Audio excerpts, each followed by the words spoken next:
Welcome back to Gibraltar. What a night we had last night. The lights went out, but then the golden ball came out. It was crazy. Golden ball 51 Bavaria. Well, they have a long way back. We won't see them until tomorrow. We'll see Sloggers going against Rugby CC tonight with only 4 games remaining before final Sunday. It's going to be spicy. I'm Mr. Maximo. This is the ECSN Gibraltar, and it starts right now.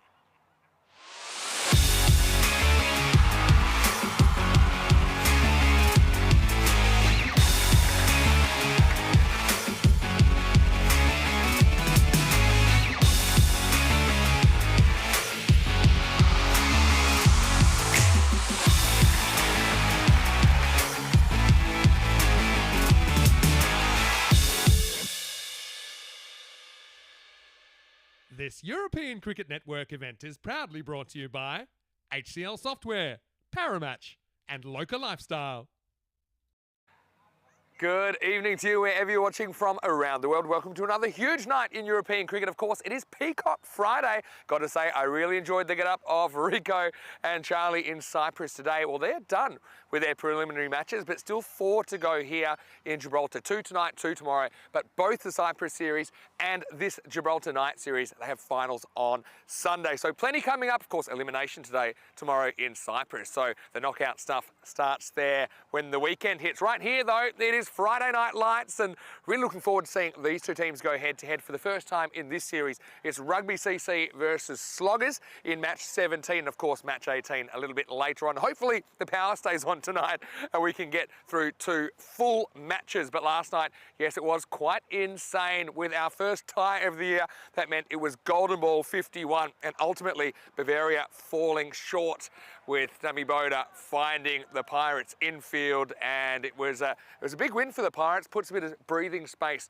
between them and some of those other teams that are fighting for places in finals Sunday. So tonight, yes, it is Rugby CC taking on Sloggers. Some news from the toss a little bit earlier. It was Sloggers that won the toss and elected to bowl. So they want to chase, and yeah, a bit of a pattern there with Sloggers. Not always, but quite a few times in the series when they have been asked to bat first, it hasn't really gone their way, even when they've chosen to bat first. So maybe they're a team that feel a little bit comfortable chasing, just kind of knowing what they need to get. Dylan Henschel has a bit of support here. The whole Henschel clan has turned up on the rock, so I know they're really looking forward to seeing Dylan playing live on ECN for the first time. Of course, they have been watching on the television, but also Lee Rimmer seems to be coming into a bit of form as well. Keynes, well, he couldn't hit a beach ball if you rolled it at him at the start of the series, but he seems to be coming good.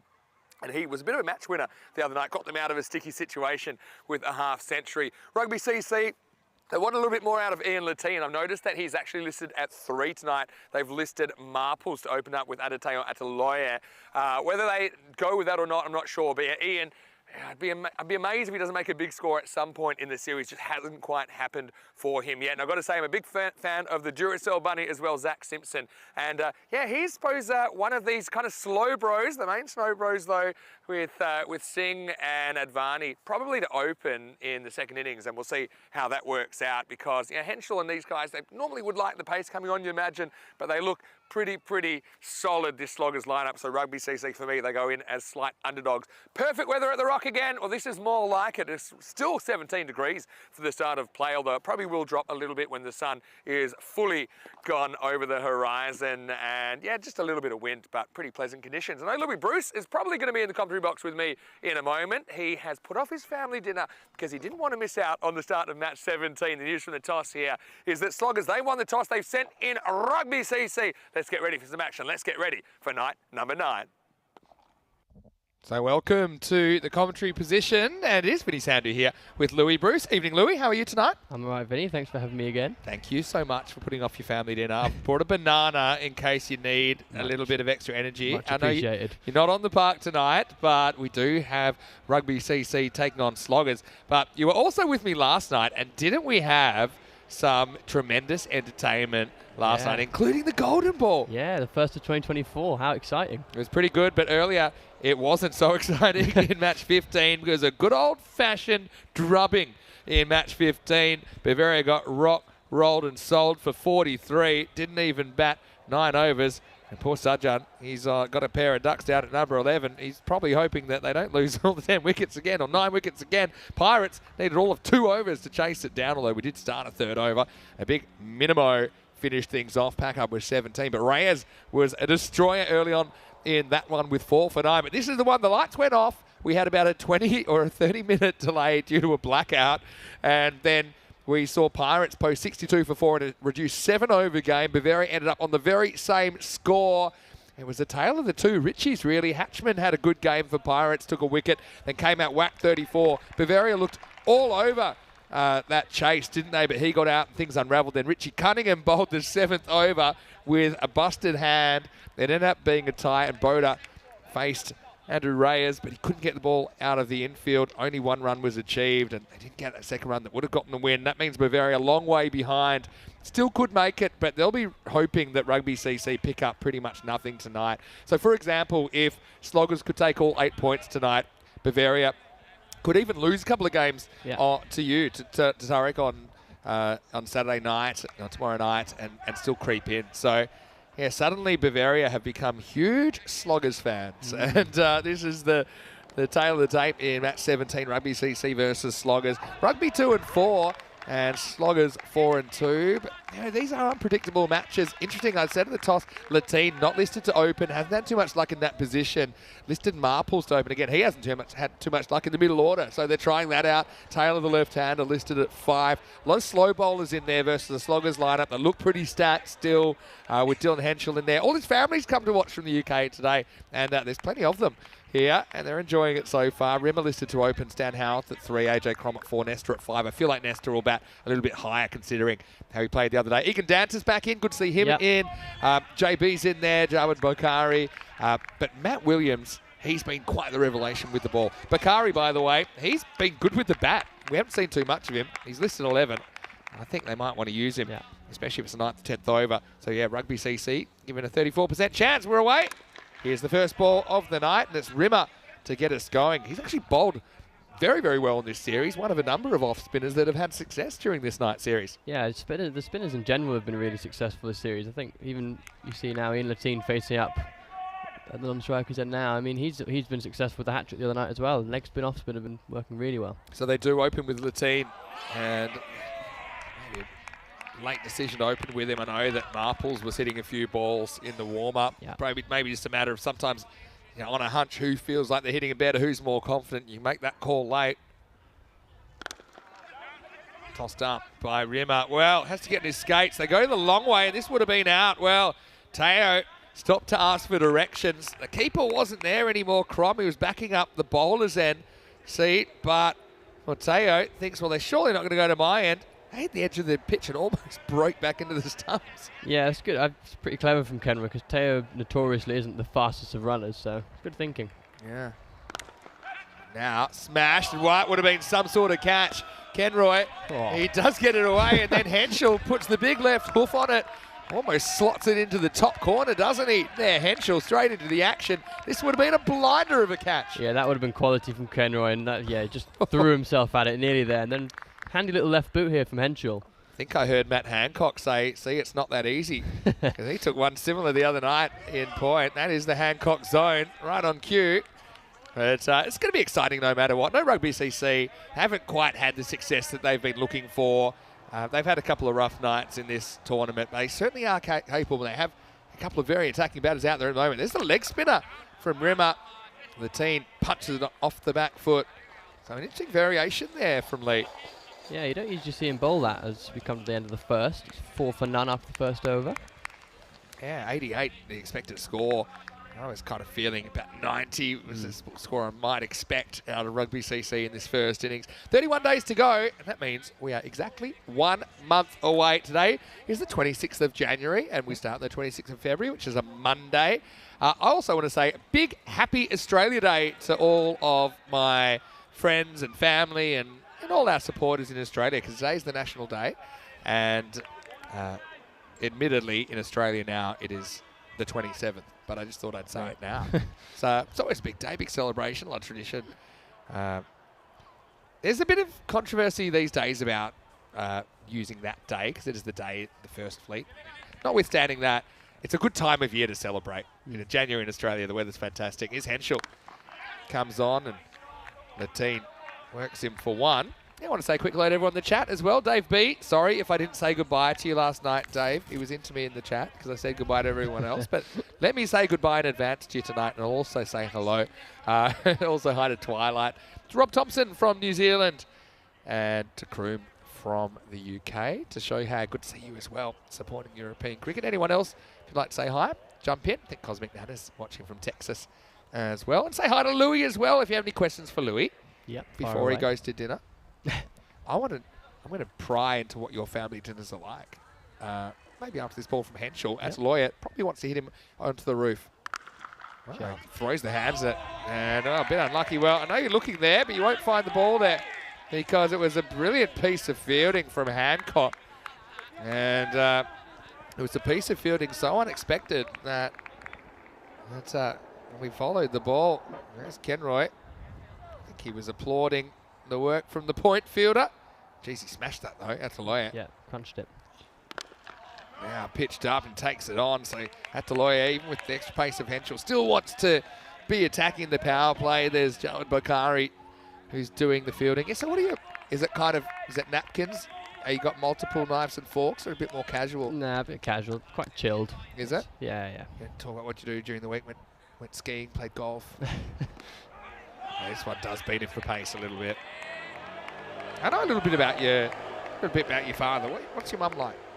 Yeah, mum's sort of the same. It's just very chilled and everything. Who's the disciplinarian out of the two? Who are you more scared of? I'm not scared of any of them. Yeah. My dad was pretty. Good answer. My dad was pretty chilled.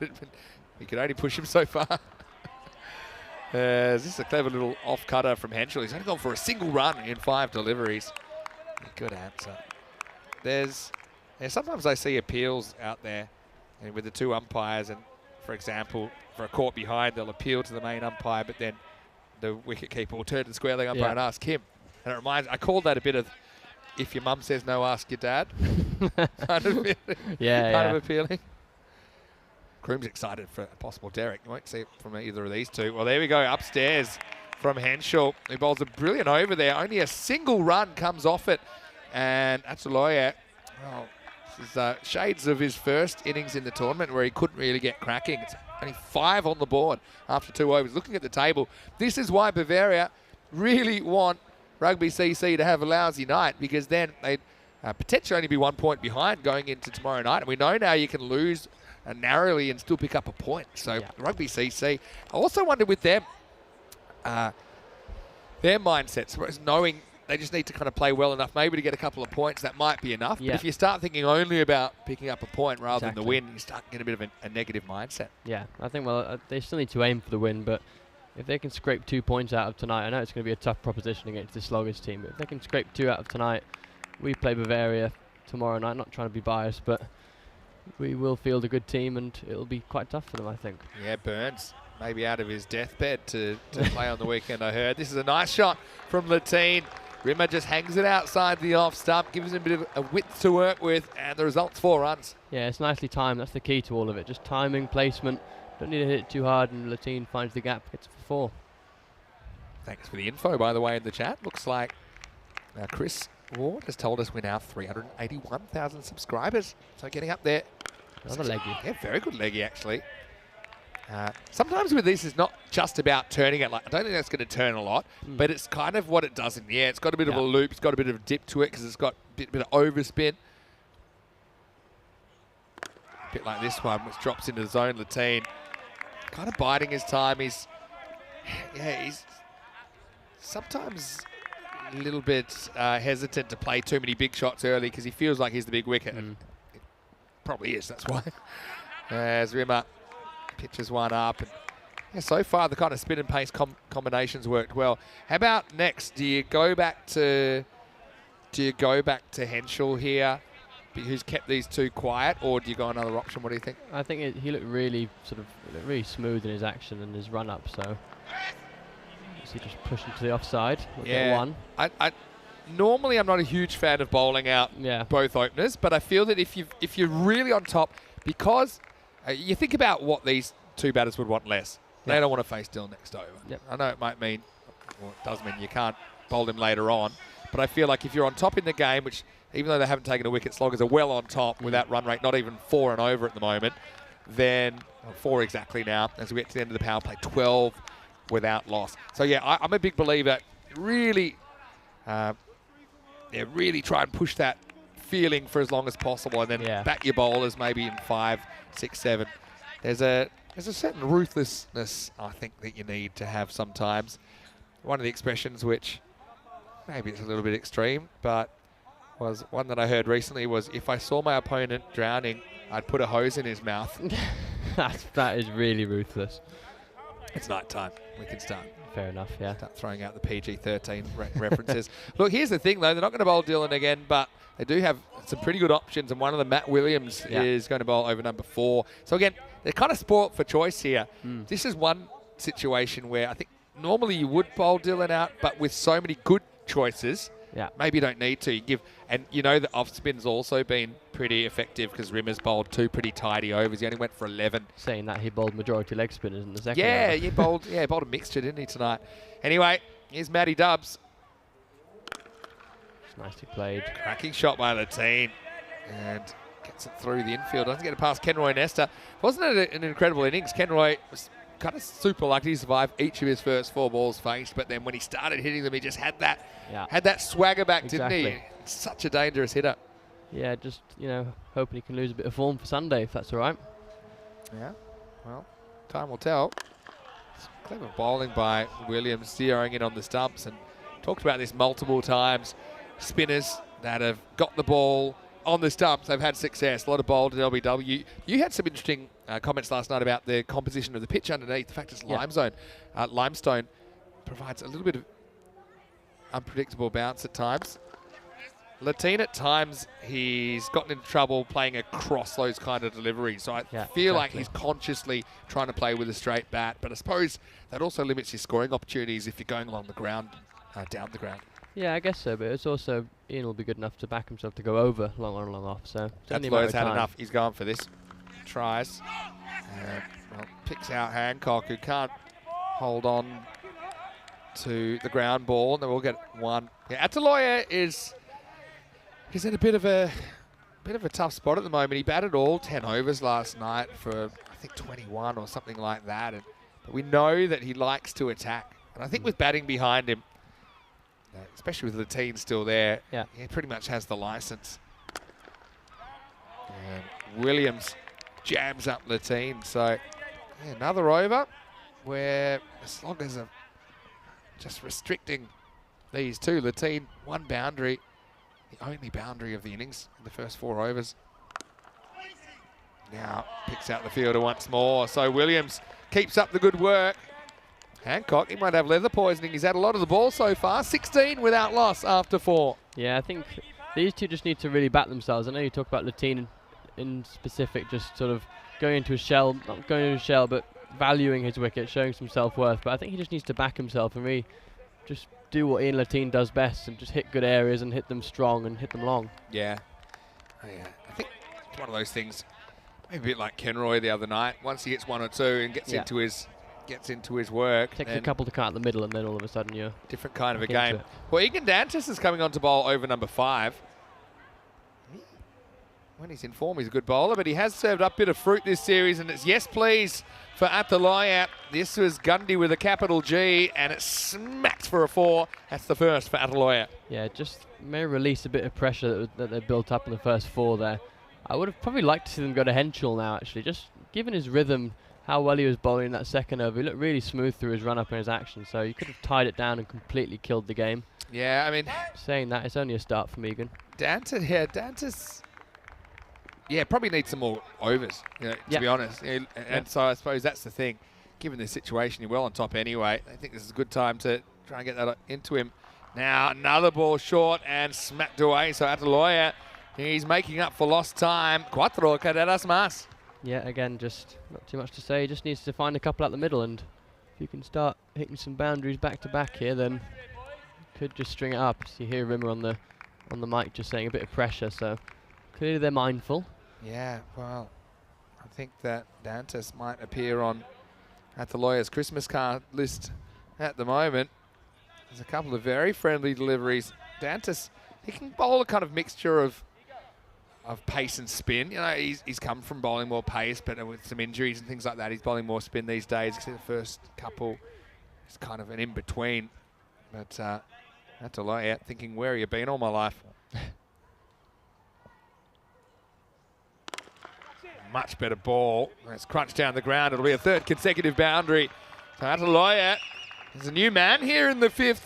He hits a dozen off Dantas. As this is it's better delivery, but the long on was pretty wide. This is straight to more or less a normal long on. That's well struck, and that'll give Ataloya a lot of confidence as well. Yeah, a bit more conventional off spinner, as like this one. That's gone straight up. Yeah, let's see if anyone can get under this. They can, and it's Stan Howarth that takes the catch. Well, Ataloya, it's one of those things. It wasn't really the greatest innings of his life, but at least he had something to show for it towards the end, hitting 3 boundaries, but then hits this straight up. Stan Howarth takes it very, very correctly. Never an easy ground to catch at here with the wind always swirling around, but that is the first wicket of the night, and it goes to Egan Dantas, the score, 28 for 1. Yeah, it's a shame. Teo was sort of getting going there, and you could see how deep he was in his crease. I don't know whether he was like that the ball before, but went straight down the ground the ball before. Could have probably done the same with this one, but decided to bring out the big slog sweepers and paid the price. Yeah, it's probably slightly difficult body position to play. That kind of stays put and just reaches outside the off stump, tries to drag it to leg. They're going to Dylan Taylor here, so at 3, they're going with the left-hander. Again, he's a player that we should see for Calpe Giants in the ECL, which is only 31 days away, although we'll have to wait to see the Gibraltarians until the 15th of March. Should be a decent crowd there because Ireland, their team, COIMS, are playing that weekend. It is St. Patrick's Day weekend. Yeah, here's Dantas. Taylor has a go at the first one, plays down the wrong line. Yeah, Latine 11 off 14 at the other end, so he's going to have to really go up a gear in the next phase of the game. Dantas, 3 boundaries, a wicket and a dot in the over. This is a pretty good shot from Taylor. Goes straight down the ground. I think that might have gone all the way. Yeah. It has. Maximo! First one of the night. And Tinker Taylor, Maximo maker, needs to have a good innings tonight, Taylor. Had a decent start to the tournament. Got off the boil a little bit, but that'll help. End of the 5th over, 34 for 1. Yeah, that's just nice timing, really. And I've heard you talk about him moving around a little bit, moving around the crease maybe a bit too much. But there you just saw he stood nice and still, played through the line of the ball and timed the pants off it, really. I always think that you're always your best coach. I think a coach can tell you something 100 times, but sometimes when you see yourself bat, that's what makes videotape so great. Exactly. I never really played an era where it was that possible for training purposes. And when you actually see it, especially not just training, but when you see yourself in a game, because you get to see what people are telling you, and you can see it clearly. Yeah. And you can even these days, it's so easy to really slow things down frame by frame, and you can just try and make those improvements in your game. Here's Bakari, who is having a crack in the 6th. That's a big hanging full toss first up. Latine. Oh, he's dropped over the line. Kenroy. Oh, he went back and he does touch it inside, but he can't keep it in the ballpark. Maximo Latine has his first of the night. Yeah, you just see Ken has just crept in a bit from the rope there. He's a big fan of basketball, just tips it over the bar. Yeah, I mean, it would have been a tough one, but you're right. He did come in first and then have to step back. Great effort, though. Now Latine.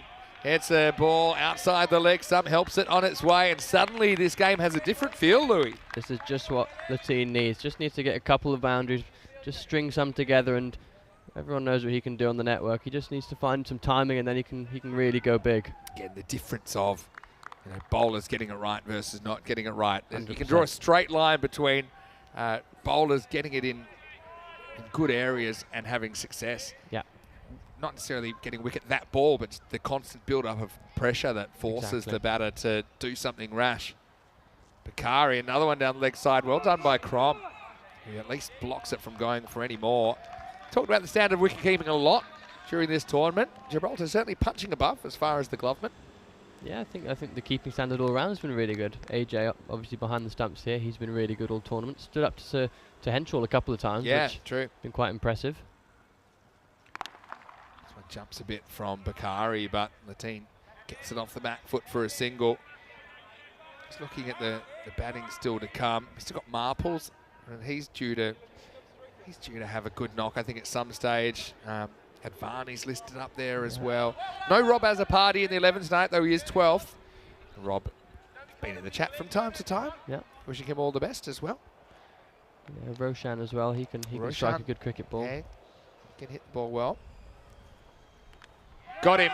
Well, Taylor needs to snip this out and have a look at it, because once again, he kind of goes walkabout outside the leg stump. This ball actually hits leg.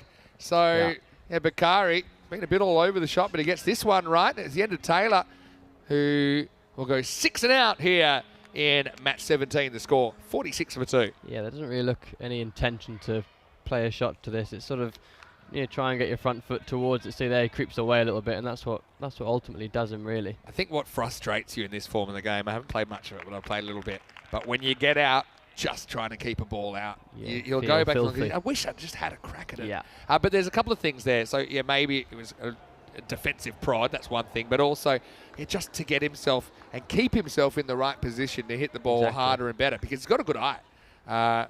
He's certainly a guy that has a lot of talent. Yep. And so, yeah, I just think those little pre-movements outside the leg stump, not doing him any favours.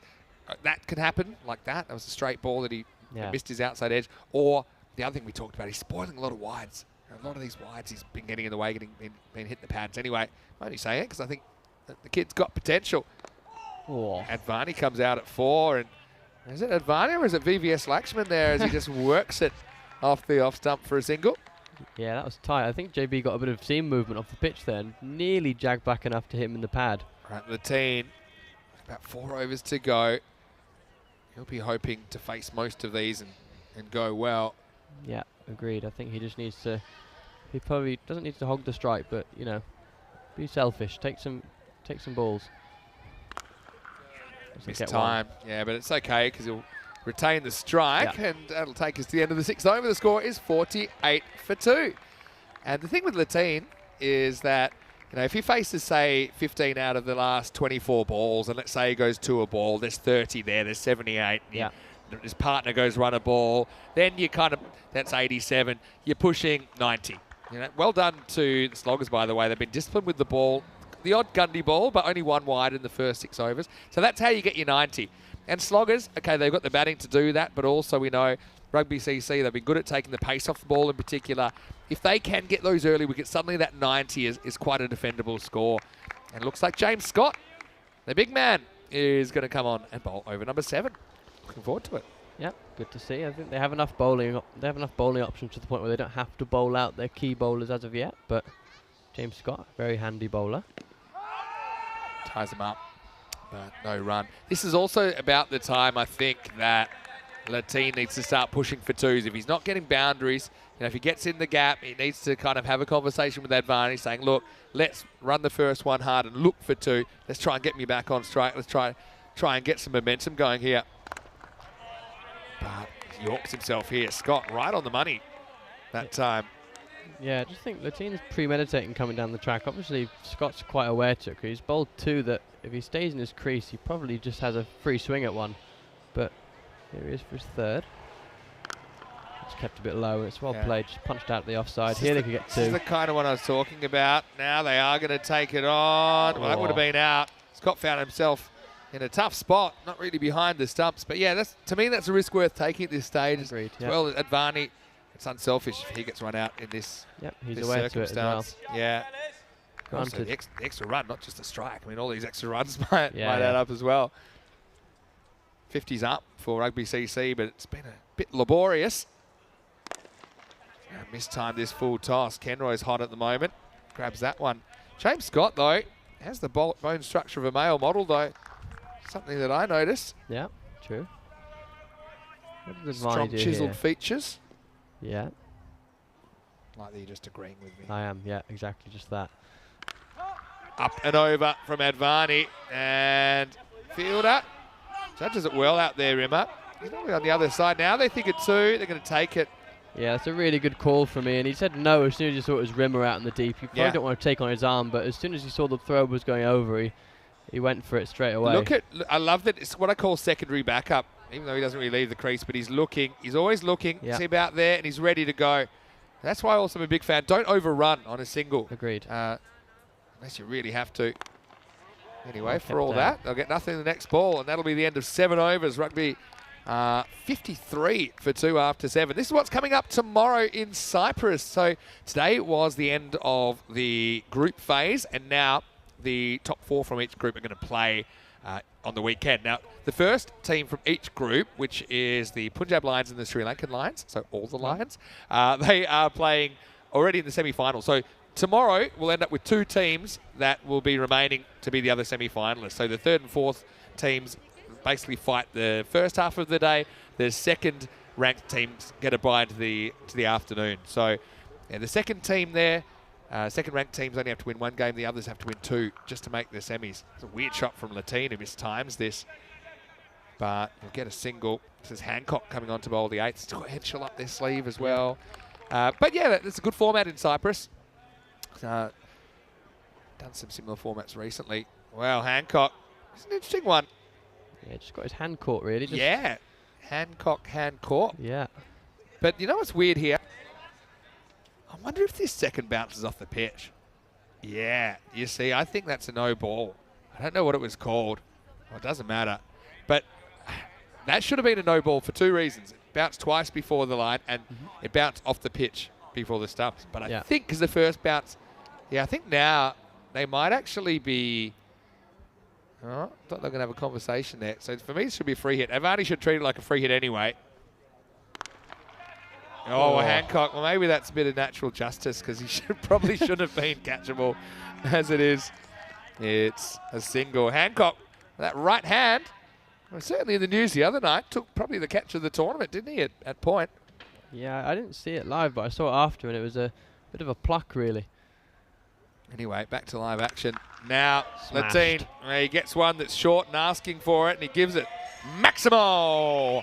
Ian up into the 30s. Rugby CC trying to scrape together a score in the first innings of the night. Yeah, just a simple equation, really. As soon as you see the length, he just has such good hand-eye coordination. Obviously, built a bit like a truck that he can just smack out the ground at any given point. So it's good to see. Just needs to keep backing himself, keep going, really. Hancock throwing darts at the board at the moment. This is a bit short as well. But that one's handled out there. Looks like Williams is in that zone tonight with Rimmer on the other side. Both pretty good fielders. Sloggers fielding's been a feature of their play as well. And they've had a few bloopers, but I suppose every team has. But as a unit, they don't miss too much. Hancock gets this one right. Varney can't really get the middle of the bat on it, but will get a single. Yeah, just watching it from the outside now. Obviously, when you're playing, it's very different. But seeing it now, they've got a very good team. I mean, got some handy players. They look very well drilled in the field, so that's what you need, really. That's for the over. That's it right, Hancock. And Latine doesn't want to take on Howard, so that's the end of the 8th over. Rugby CC getting there slowly. 65 for 2 after 8. Tell me this, because you've got the benefit of having played on the television now. Everyone in the chat, not everyone, but most people in the chat, they've never experienced it. One thing that I know from the limited amount of times I played in televised matches was it looks a lot easier on TV than it actually is. Yeah. Is that how you feel? Yeah, definitely, 100%. I mean, for me, it's just all about having fun whenever I get out there. That's what I've tried to really prioritise this series. I know some of my shot selection's been iffy, to say the least, but it's just more been about enjoying myself and having fun. And obviously, if I can string some good performances together, that's a really big bonus. But for me, I've really enjoyed it.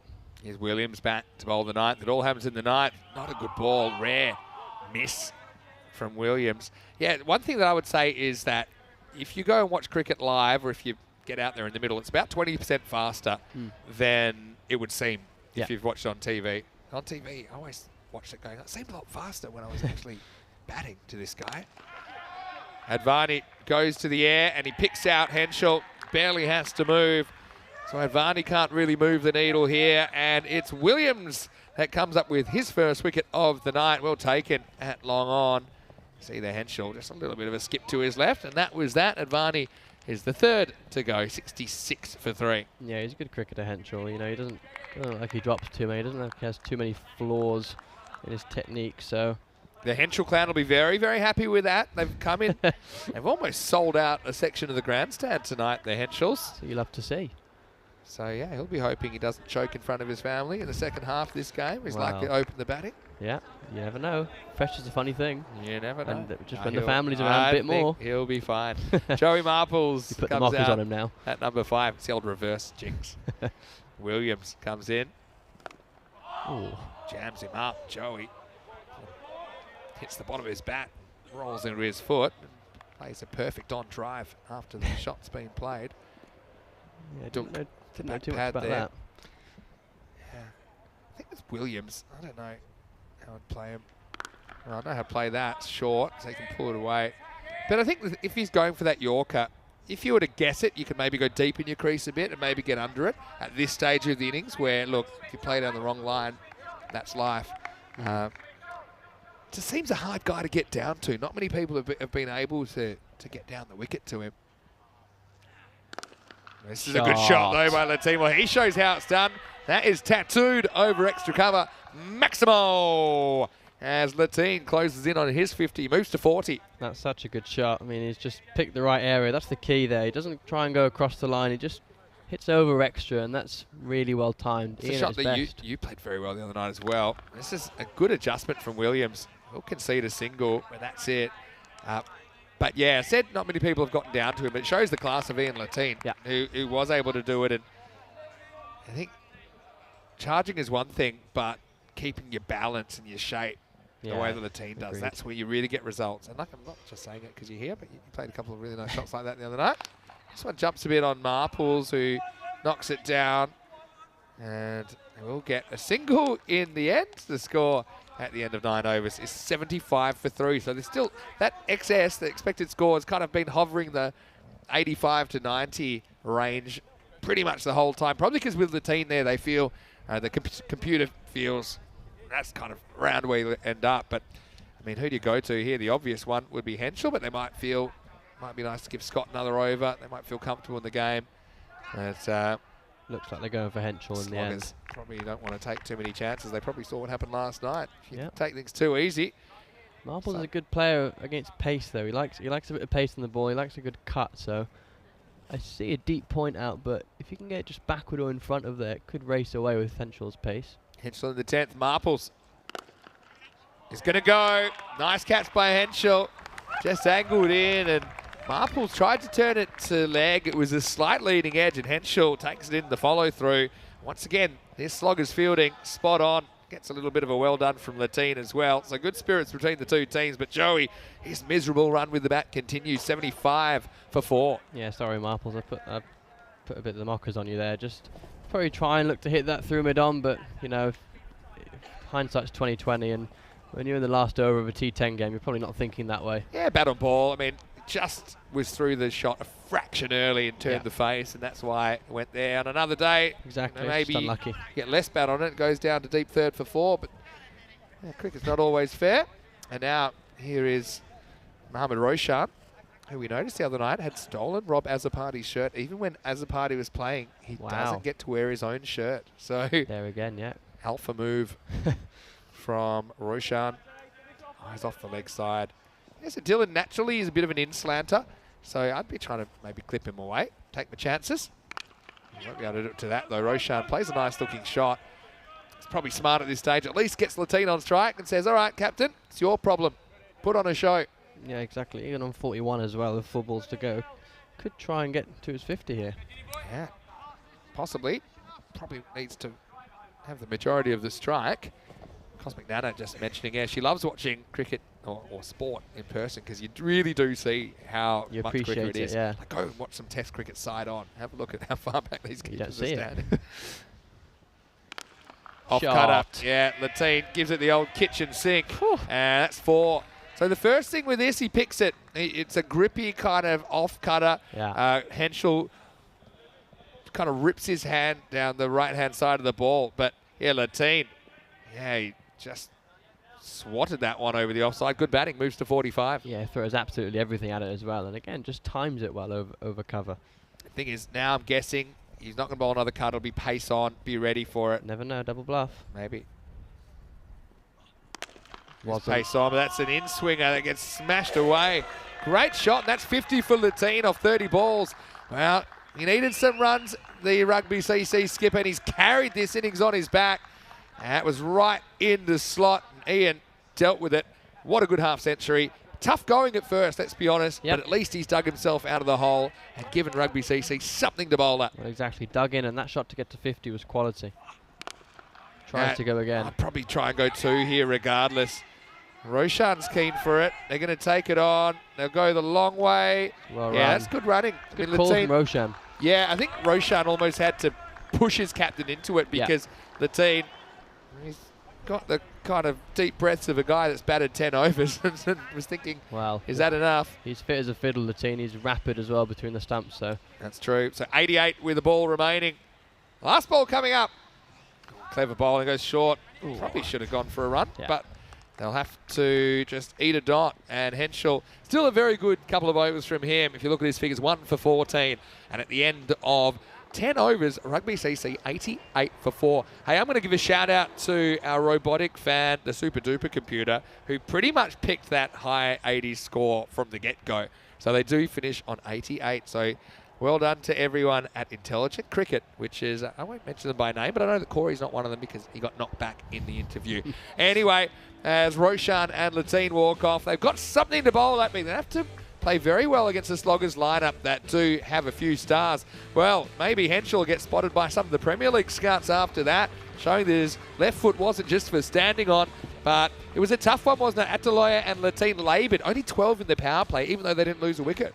yeah, Ataloya's been sort of struggling for a bit of timing as of late. I know the game he played against us, he carried his bat through the innings for 22, I believe. So he's just struggled for a bit of timing here. We just see safe catch taken at cover. But then from there on, Latine found a bit of form, bit of timing, started hitting them all over the place. Great effort from Kenroy again, just tips it over the bar. Yeah, they didn't miss too much. Taylor, again, found himself on the travelator, just moonwalking to the leg side and lost his leg stump. Yeah, but there were only a couple of these, I suppose, half chances like that one, like Kenroy dropping that one-hander over the line. But, I mean, they held most of their catches. Yeah. But I think it all starts with the ball, in particular the openers, and then followed by the middle over bowlers. For the most part, I think got it right. And when they did it, they were punished. And I think you see that this Rugby CC lineup, you know, if you give them bad balls, they're going to put them away. Latine eventually found a little bit of form.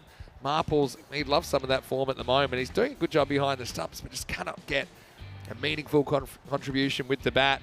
Latine, again, he's in by now, and he's seeing a lot better. And I think he does know that's not going to be another cutter, so he kind of sets up for it. Yeah. And then hustled to get the strike back. Couldn't hit the last one. Henschel was able to bounce it over his bat for a dot. So 88 for 4, dominated really by Ian Latine, the captain, with a half century. Looking at this scorecard, you can see he scores 53 of the 88. 32 balls faced, so in the end he had the majority of the strike as well. 4 Maximos, 3 4s in there. Ataloya only hit 3 4s, just immediately preceding his dismissal for 17. The only other boundary of the innings was hit by Taylor before he was bowled by Bukhari. As far as the bowlers went, well, I like to see them throwing the ball around as well. 7 bowlers used, and they kind of bowl their 3, I suppose, strike balls in this series. They're 2 overs each, and they share the rest of them around. But pretty good team effort. Dantas was a bit all over the place, but did take a wicket. Bukhari, he was okay as well, 1 for 14. But for me, Rimmer kind of set that up, and Henschel in the power play just meant that Rugby CC were always playing catch-up. Well, that's exactly it. They set up the power play really well, 12 for none off the power play, and that just builds loads of pressure as your 2 opening batsmen. They did well to recover from there. Ian played a gem of a knock, I think 53 not out of 32. He played so well to get to that, especially that when last over. I think he was maybe 11 or 14 at one Yeah. point. So Really he good knock. scores 42 off the next 28. So, you know, gets going at the right time. Hey, we've had triplets on the network before. There's triplets in the bowling figures. 3 Yeah, sets wow. of 1 for 14. Anyway, that first innings is history. We'll be back in around about 5 minutes' time to take you into the chase. Remember, Rugby CC, they'd love to defend this 88. They'd love to, if that's not possible, at least push it into an 8th over because every point could matter at the moment. Vinny Sandu here, Mr. Maximo in Gibraltar with Louis Bruce. We'll see you around the corner for more European Cricket Series at night.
This European Cricket Network event is proudly brought to you by HCL Software, Paramatch, and Local Lifestyle.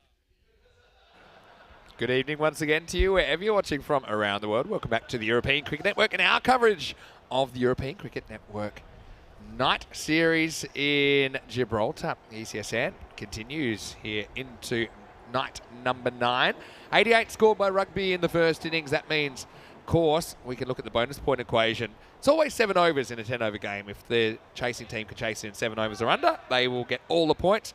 Or if a Rugby have a real heater here and keep the sloggers to 61 or less, then a Rugby will get all the points, and Bavaria will probably be hitting one of the local establishments if that happens, because Bavaria certainly don't want Rugby to score too many points. Seems neck and neck between those two for the final spot in the finals.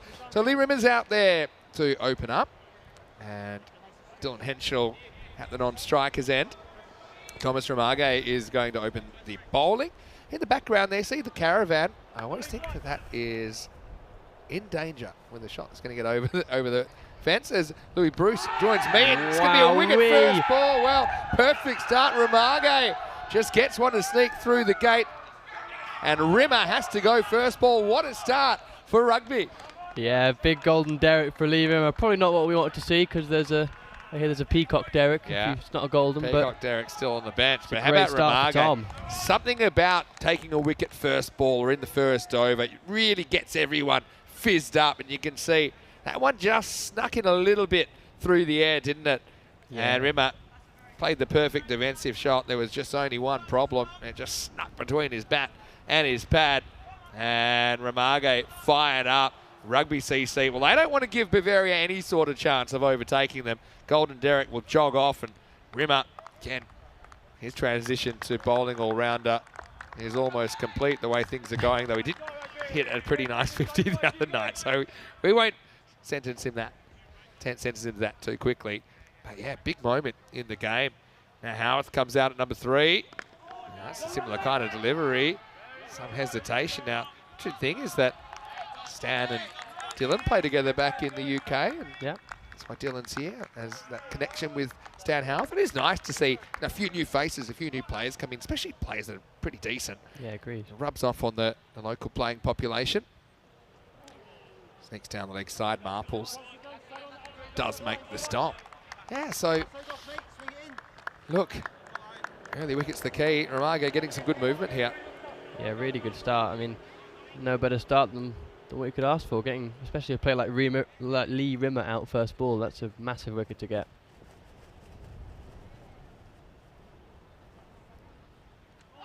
Oh, heard a noise there. Umpire doesn't think it's bat. Now, I'm going to apologise in advance, because we do have a Royal Derek. That would have been a chance to show the Royal Derek. I don't know, maybe we can show a shot of Lee Rimmer taking his pads off and key up the Royal Derek, because that's it's a big noise there, you know. It could have been kind of the hands moving on the bat or something. Oh, nicks this onto his pad as well. So this is a brilliant start for Rugby CC. Yeah, Tom Ramage is all over the Sloggers opening batsman. I mean, it's Rimmer first ball. Howard's now none of 3. The only other run off the overs come from a wide. So if you can just string a couple of dots together here, what a start that would be. Howarth, what's his mindset at the moment? Oh, it's a sneak past Marples. Does it have enough to get to the rope? It does. Well, that kind of lets all the air out of the balloon, doesn't it? 5 wides. Marples actually gets there, but it goes through his legs. So a bit of misfortune, although Ramage is not able to control the movement in the first place. Yeah, it's a big shame that, as you say, just lets off a bit of pressure. I'm no keeping expert in the slightest, but what would you do differently there, Vin? I think he does most things right. I suppose the short answer is he needed to have his hands lower. So I'd be thinking stay lower longer. Okay. You know, he made the good step. That sideways is actually the hard part. It's slightly easier, but it's probably trying to stay down. Dips away by Howarth. I think it's going all the way. He'll hustle through for 2. That's Kent Rafton that's doing the fielding. Yeah, that dipped a lot actually from Ramage. It sort of looped up and then just came all the way back down. Just Howard's done a good job to just get the bat on it and get it away for 2.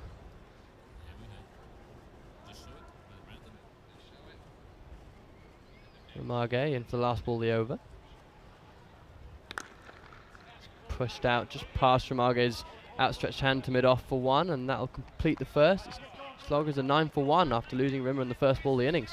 Yeah, and Rimmer, he's probably sitting and thinking about life at the moment. And look, Royal Derek, there's Lee on the right-hand side of the screen, so maybe we can get a bit closer to Royal Derek as well. Great job. Well done, Spring Productions. There's a lot of ducks that we've all had to learn, and let's not get into who should have told Spring Productions which duck to show, whatnot. 4 matches since the Golden Ball. You're golden.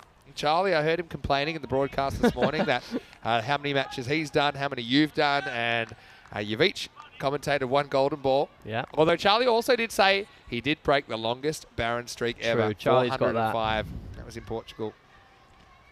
There you go. So stop writing those angry letters. Royal Derek is here.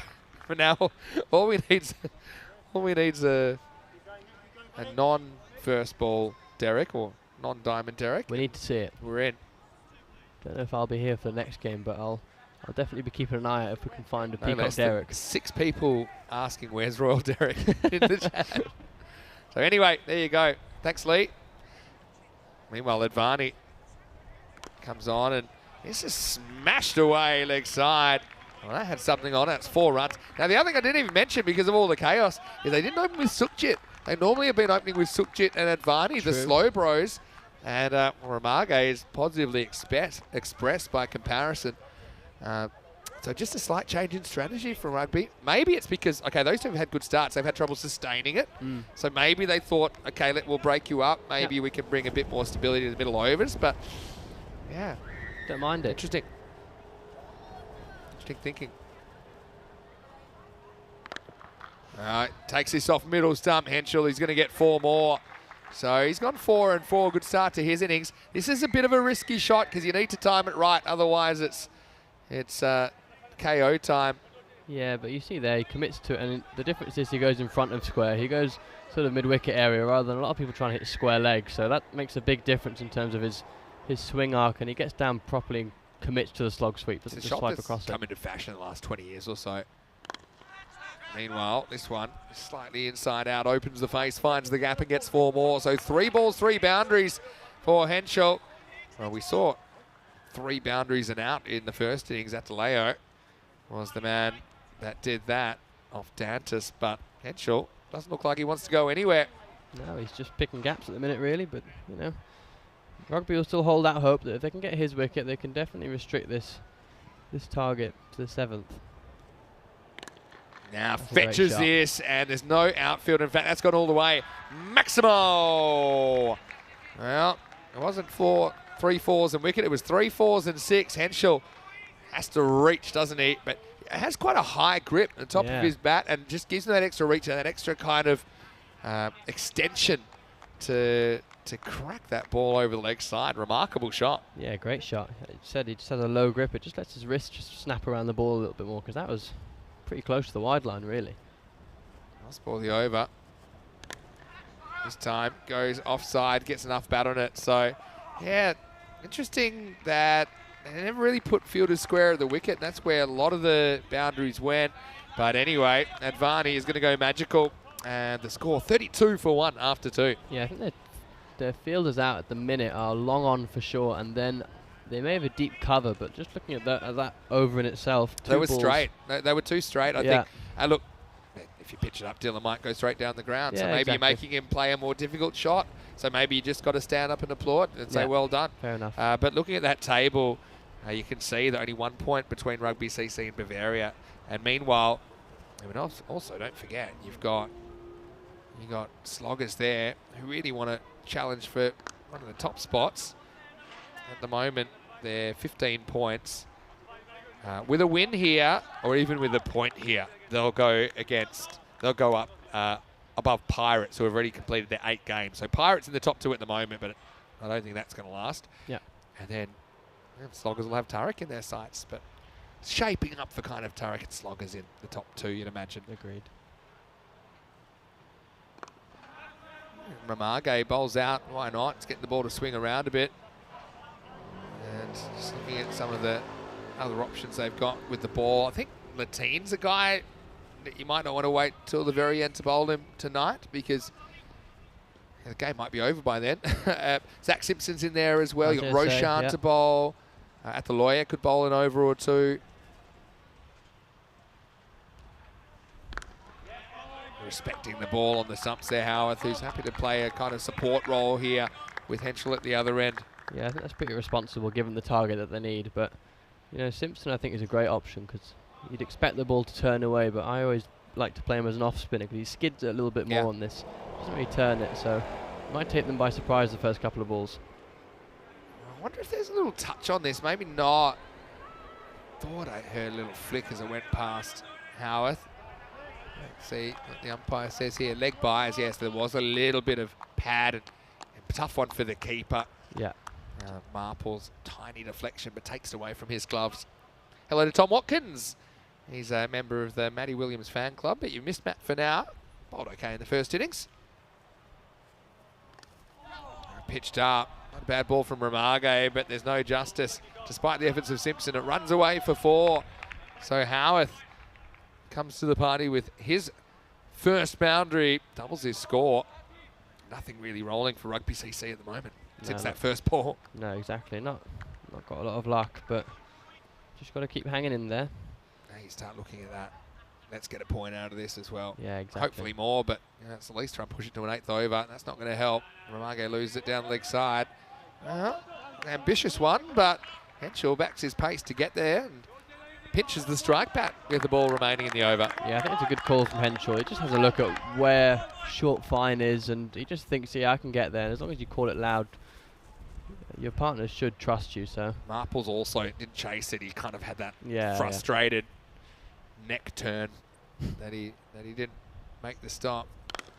Sharp. And Henschel, well, there you go. Doesn't just steal one, he steals more. In fact, it's gone all the way. So Maximo, the importance of kind of game management and that heads-up play gets him the strike bat and he cashes in. Another decent over.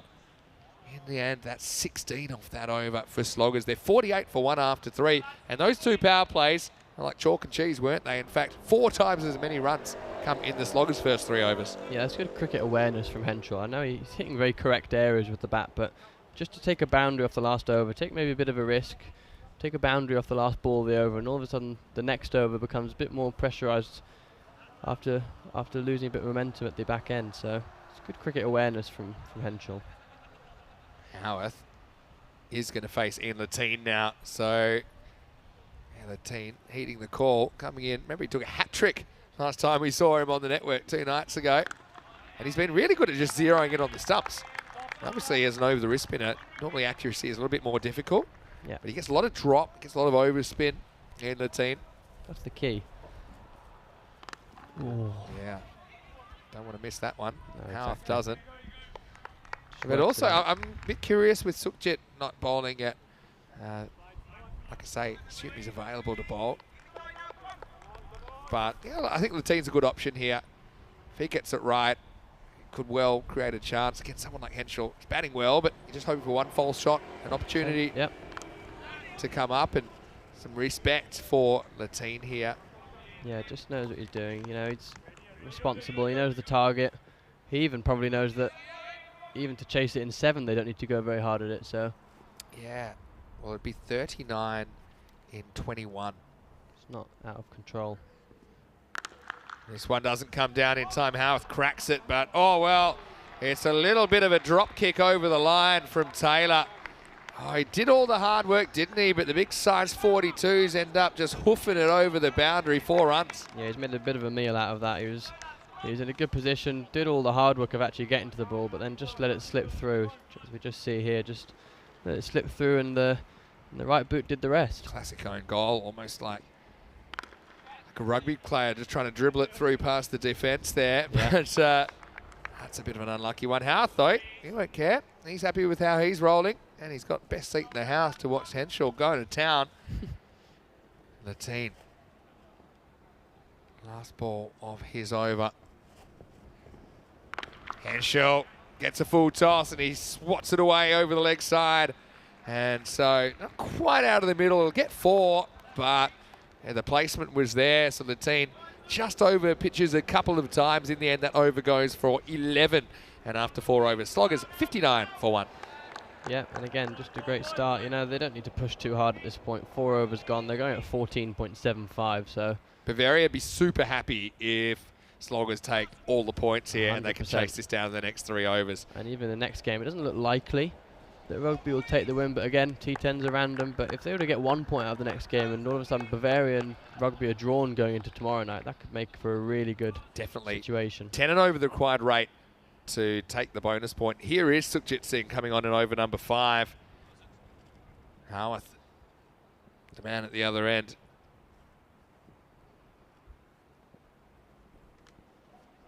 Yeah. Well, I don't often divulge what we say off air, but I had a few people ask me what I think is going to happen in this game. I said I think Rugby are going to probably end up scoring about 90, and I think Sloggers might have a couple of wobbles along the way, but we'll end up chasing it down. Yeah, you called it. Don't know if you want to call the first ball a wobble, but not far off. Yeah, fair enough. I mean, there hasn't been any wobbles since then, so just standard, easy going. I doubt I'd be wrong, so they're probably going to come in the next over or two. Here we go with Sukhjit. There you go. Wobbly shot from Howarth, who tried the little dab, couldn't get any bat on it. Oh, Nostradamus, Vinny Sandhu. Good thing about doing a lot of games, you can, a bit like you when you put your stuff on social media, you can always just cut the bad bits out. Cut the bad bits out. Yeah, you know that. Pushed away by Howarth. Good pick up and throw, but might have just flicked off the runner there as it went past. So just a single. Yep, it's responsible again. Just pushing and running, and I think that's what you can do in T10, especially in this kind of chase. You know, you want to try and keep the scoreboard ticking all the time, so you never want dots to settle in, but if you can get 1 all the time, and then the bad ball will come around and all of a sudden you can get the boundary, you probably make for a good over. This one comes back in from outside the leg stump. Henschel just happy to work it away for 1. Saying that, 4 balls gone this over, only 2 off it, so don't know whether they'll take the unnecessary risk of trying to almost create a boundary, but they could do, especially the way Henschel's seeing it. If he gets back on strike after this ball, he could try and manufacture something with his array of strokes. Sukhjit coming in for the 5th ball, the over. Again, doesn't quite get the middle on it. Side half of the bat, just a single. Yeah, Henschel back on strike for the last ball. Be interested to see what he does here, as I was just saying.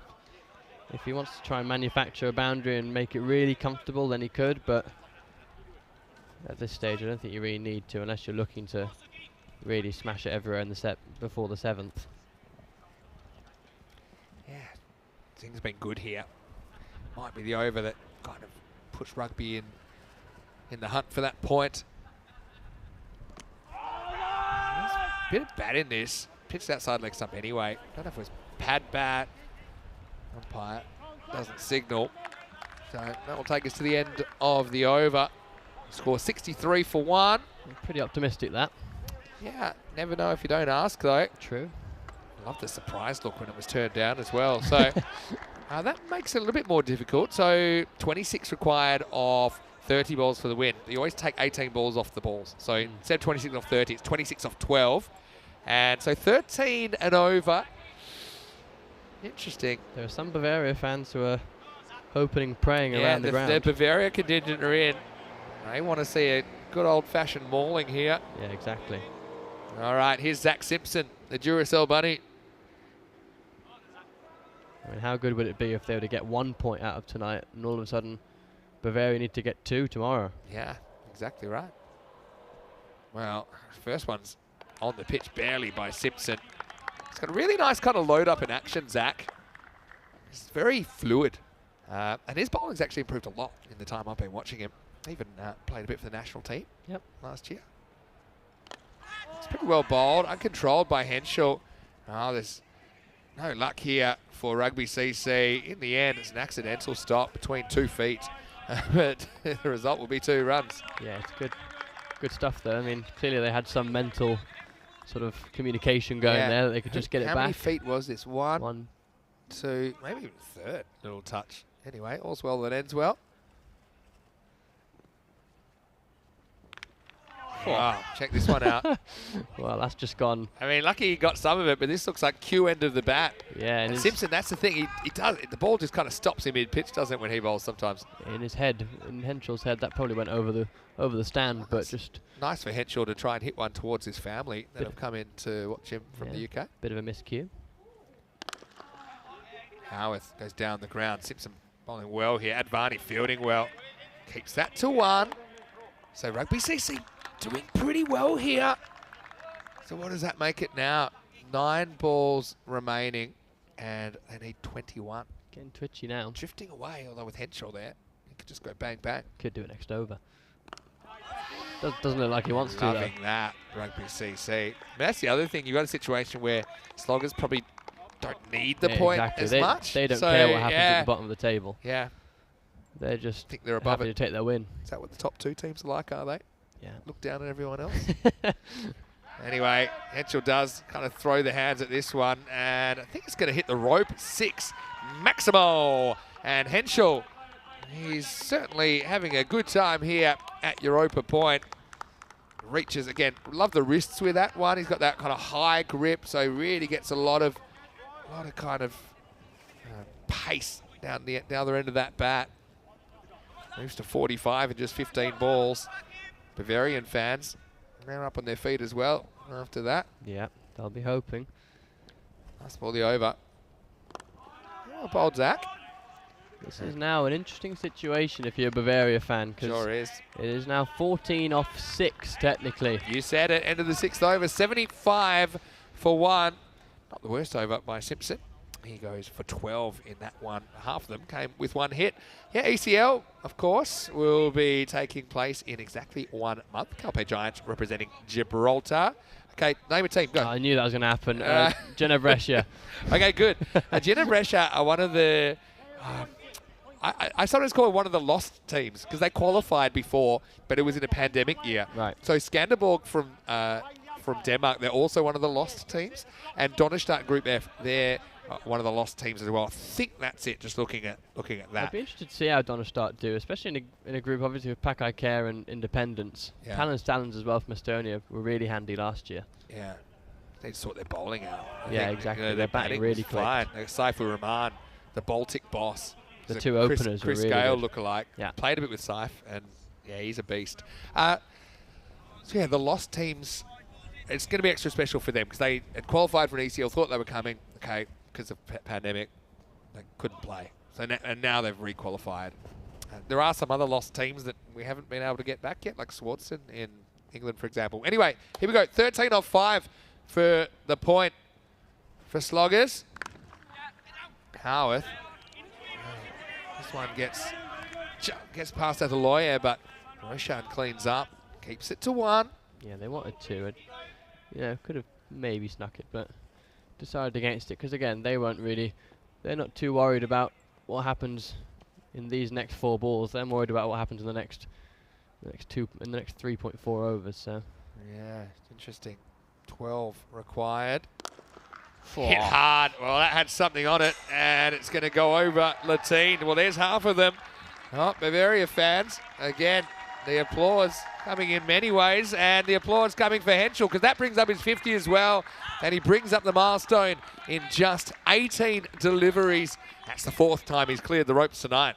yeah, great knock from Dylan Henschel. I mean, he's come into this competition, he's lit it on fire really. He's been so good with both bat and ball, and especially in the field, just his presence in the field and fielding in key areas. He's been a really solid in for the Sloggers. All right, we've got a game on. 6 off 3 Here we go. for a 4-point win.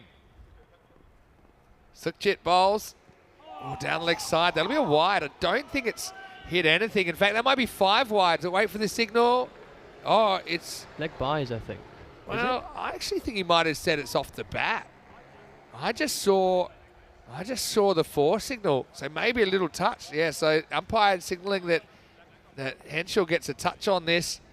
Dylan's got 4 freebies, maybe. Oh, yeah, there was. Yeah. Yeah, as you see the deflection. All right, so what does that make? 2 off 2. 4. So you're, even if it's if they can hold them to 1 in the next 2 balls, rugby, then they still get the point. Bonus point golden ball. Do they exist? Good idea. All right. So just trying to get out of this over before losing. Rugby CC. 2 to win. And that might do it. It's cracked away into the night. Maximo. And that means that Sloggers get all the points out of match number 17. And Bavaria, well, they'll be pretty happy as well, because that means Rugby are still only 1 point ahead of them. That's for 4th and 5th at the moment. But what a shot that was to bring up the win. Henschel is going to finish on 63 not out of only 20 balls. What a knock. Yeah, great knock. And as we say, I mean, this point scenario now, if Rugby can scrape one out of the next game, all of a sudden Bavaria need 2 out of tomorrow, and that really makes it tight, because to get 2 bonus points, not being biased towards us or anything, but, you know, it will be a tough going, but anything can happen in this format. Hey, like last night, anything can happen. We saw that Bavaria lost in 2 overs, then the next match was a golden ball. Coming up in match 18, it starts in around about 50 minutes right here on the European Cricket Network. And the news from the toss is that Rugby CC, they won the toss. They want to have a hit. Let's see if they can go a little bit quicker in the early stages.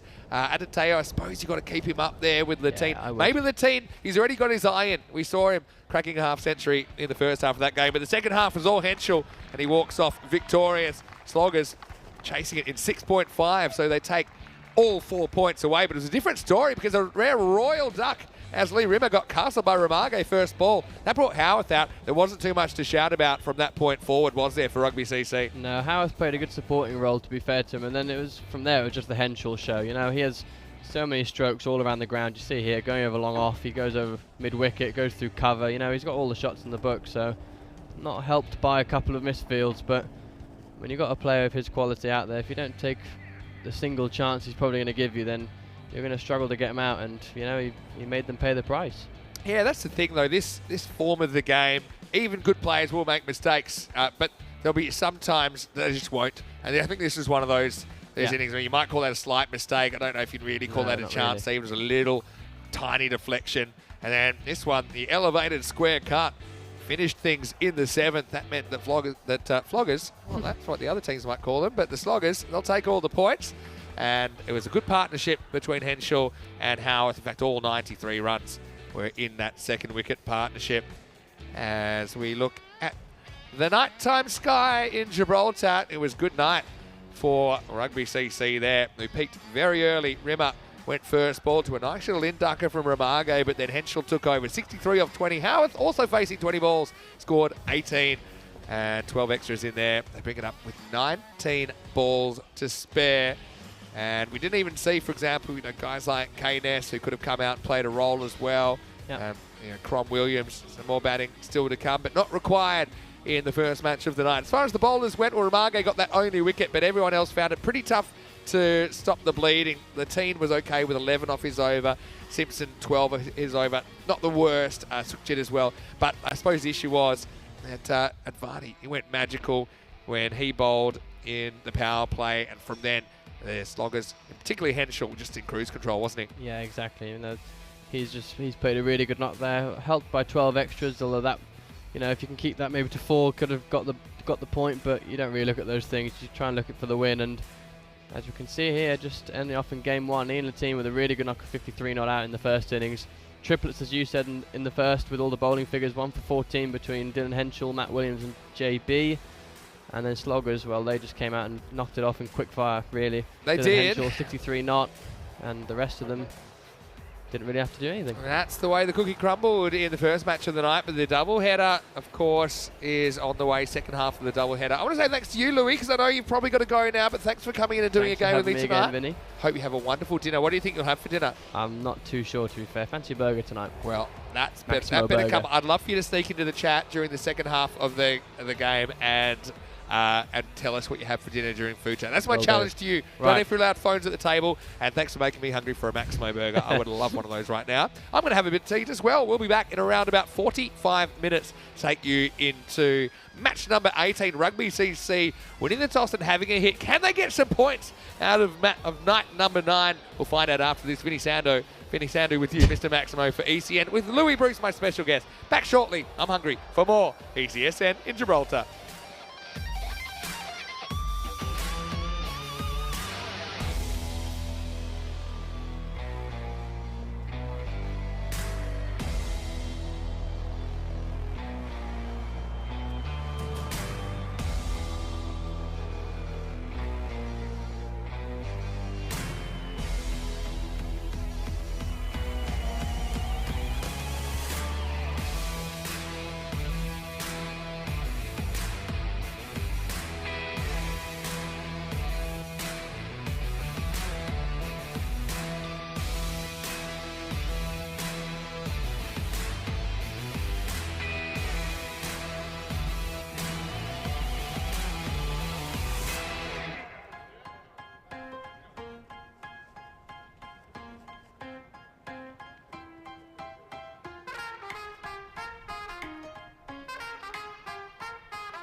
This European Cricket Network event is proudly brought to you by HCL Software, Paramatch, and Local Lifestyle.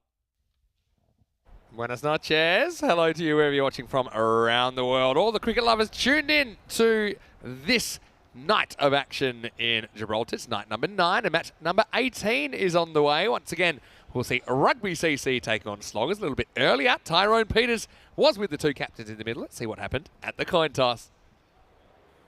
Sloggers to call. Heads. Heads is the call. It's tails. We'll bat first. So decision to bat first for Rugby CC. They'll be hoping they can perhaps go a little bit quicker earlier than before, where they were able to get kind of fighting 80s kind of score on the board, but it wasn't enough to hold the Sloggers in the end. Henschel, player of the match performance. He's having some series, isn't he? Lee Rimmer, he'll be keen to get amongst the runs after going first ball. Although I do hear whispers that we might have slightly different kind of order for Sloggers because they have locked down the top 2 with that performance. So that might be an opportunity for them to give a couple of other players a go. But Rugby CC, well, they'll be all business because they are just 1 point ahead of Bavaria, clinging on to 4th spot at the end. And Bavaria, they have 2 more matches to play tomorrow night. Of course, these two teams, they are playing their final group match here. Sloggers will definitely see on Sunday. Rugby CC hoping to be there. 73% for Sloggers. I just got a little bit of a feeling, though, just hearing a few things around the ground, that Sloggers, because they have that top 2, they want to reward some of the guys that have been out there, fielding game in, game out. Maybe they haven't had too many opportunities. Also, the more people you get opportunities in, particularly with the bat, for example, then perhaps if things don't go to plan on Sunday, at least they've had a few more balls faced. So, yeah, it'll be interesting to see exactly what they do. They're saying in a pretty orthodox fashion early on, though, with Lee Rimmer to open the bowling. Rugby CC, I would like to see the excess here. I think I'd probably start around low 90s. If I wanted to go to the numbers, I could tell you exactly what they're averaging with the bat. Rugby CC averaging 91. So let's see if it's around that. Here we go. Start of the second match of the night. Nataloya, it takes out the long handle first up and pops it over the rope. Maximo! Perfect start for Teo, who really didn't time a thing early on in the first game. Ended up going in a bit of a frenzy towards the end, 4-4-4 before he was gone. And with that one shot, they sneak up to 30% in this one. Rimmer, not the worst ball really. Oh, goes leg spinner. Ataloya doesn't care. Smokes it to forward square leg for 4 more. So 6 and 4. And that's right, Anteo Ataloya, he has that look in the eye of someone who's hungry for more. Speaking of hungry, that's something I'm not anymore. Thanks so much to the crew here in Gibraltar for looking after us. Had a nice little chili con carne tonight with a few peppers as well. This is just worked away, so intelligent stuff from Ataloya. Rimmer, it's interesting, he seems to be trying this tonight, just throwing in a few wrist spinners as well. We've seen some of these kind of multifaceted spinners, haven't we? Sammy Boda is one for Bavaria, who's offhand leg spin. Hits it. And fortunately for Latin, the umpire hears the nick. Bit of a risky shot, just trying to work that away. One thing I will say about Latin, surely he's going to have his eye in after 53 off 32. Might take a couple of balls, but he'll hope to get going a bit quicker. Well, this is when the leg spinner goes wrong. It's a big full toss, no ball called, so free hit to come. I think Rimmer will probably go back to the orthodox finger spinner after this one. Pops out of the screen and only barely comes back. Yeah, remember, just 12 runs off the power play. Can't remember really seeing that, I don't think. A power play so low. Oh, is this one? Really go where Teo planned. Oh, just in, I think. And that'll be the end of the first over, I believe. Well, maybe not, actually, because there's 1 ball remaining. Yeah, I don't remember a power play to only go for 12 without a wicket being lost. I think it's the lowest power play ever where a team hasn't lost a wicket, only 12. Here is the real last ball of the first over. Might have taken a bit of pad there. It's going to run away for 4. Let's wait on the umpire. Yeah, I think it's just 4. So it's off the bat or perhaps the gloves. We'll check it out in the replay. This angle probably won't show us too much. And Crom was just a fraction late to the party, wasn't he? Let's have a look. Yeah, obviously just flicks the gloves, I think, in the end. So can't really call that a chance on the keeper, AJ Crom. But that is the end of the first over. Rugby 18 without loss. 31 days until the 4th edition of the ECL. It is the Champions League of European cricket. And we're talking about it at the ground in the break with some of the spectators here. They are super excited to catch that on ECN. Got a bit of history to it now, the ECL. Henschel gets the second over. Oh, he drops a tough one. This one almost took his head off. Oh, there's a bit of power on power here. Henschel up and to his left. This to his non-preferred side. Check it out here. Even in slow motion, that's on Dylan quickly. That would have been a spectacular return catch. No real harm done on the scoreboard. Now the next ball has Adeleo searching outside the off stump, but couldn't get any bat on it. Quick hello to everyone in the chat as well, to Keenan. He's really enjoying the fact that ECN is a wonderful community, and I do feel that. I feel the love every single day when I come to work. Hello to Trip as well, who's watching from the USA. Hello to Rob Thompson from New Zealand, to Chris Ward, Dave B, to Kroom, and anyone I might have missed. Thanks so much for your interaction, and thanks for being patient in the break. We finished a little bit early that time. That one bites in viciously off the wicket. That is his kind of natural movement, Henschel, either through swing or seam into the right hand. You can see Ataloya likes to clear that front leg, doesn't he? But that just kept on following him. Expected score 100 at the moment. 100 seems a bare minimum, I think, for Rugby CC. Although, like we said, we're not quite sure what Sloggers will do with their order. I've just got an instinct they might go for some different openers. Well, Ataloya tries to hit this over the roof. Gets none of it. Goes for a little bit of a walk to calm his thoughts.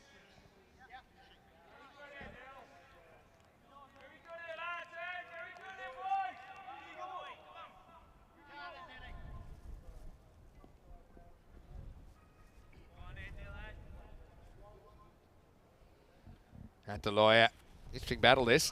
Well, not so interesting anymore.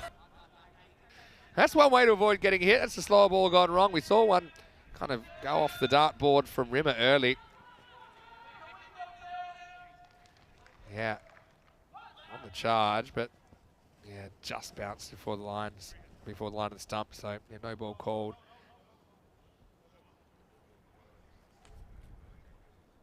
Yeah, I think they called it no ball. I think it is a good call. I think it bounces just before the stumps.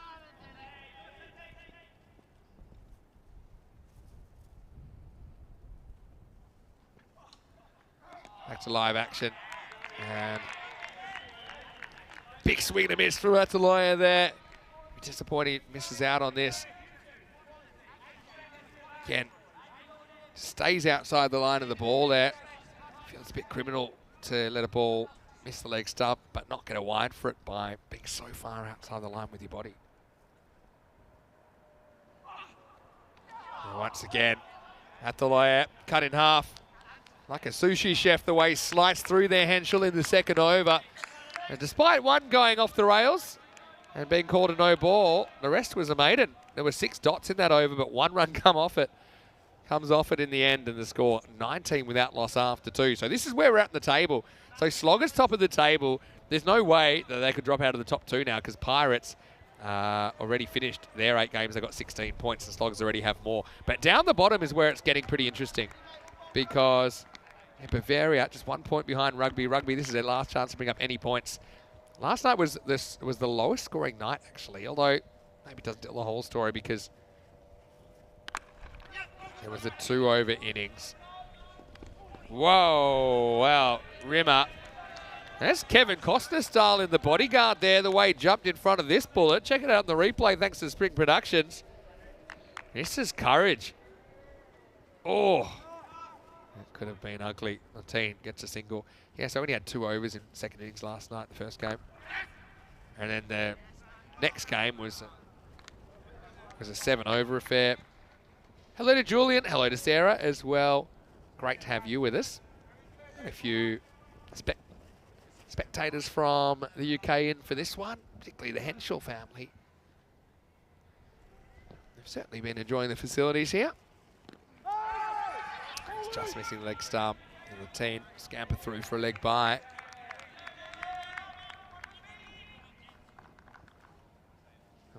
Maybe there's a bit of bat on that according to the umpire, so the team gets a run there. Rimmer being brought back despite going for a few in his first over. That's well bowled. That's probably a template to At the Lawyer. He does tend to have that front foot going outside leg stump, which makes it pretty hard to access those balls that are just inside the tram line.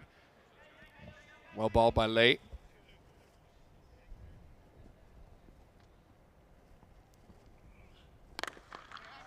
The thing I like about Adaloya, though, he's not going to die wondering, is he? He's going to load up and take out that energy on the cricket ball. Henshaw down the ground at long on. Made that position his own in this series. Last ball, the power play coming up. Not a good one from Rimmer. It's a full toss, and Latine wants to pick up where he left off. Well, they moved the goals tonight. Not sure if that went through or not, but Latine does get 4.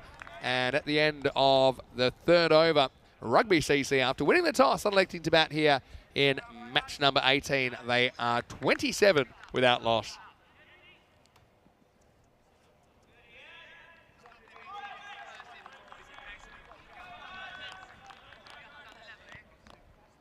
Having a look at the Worm. Solid start, wasn't it? 18 off the first over, but only 1 in the second. Pretty much cut that run rate in half, and then 8 runs off that 3rd over. Lee will be annoyed. That last ball just let him down. Only 4 had come off the first 5 balls, but then that over total doubled after that last boundary from Latine. Here's Matty Williams, who is coming on to bowl over number 4. Having a very good series. I like this from Williams, who pretty much turns down his own appeal. Was going to spend the energy to vibrate the vocal cords and then just pull down of it.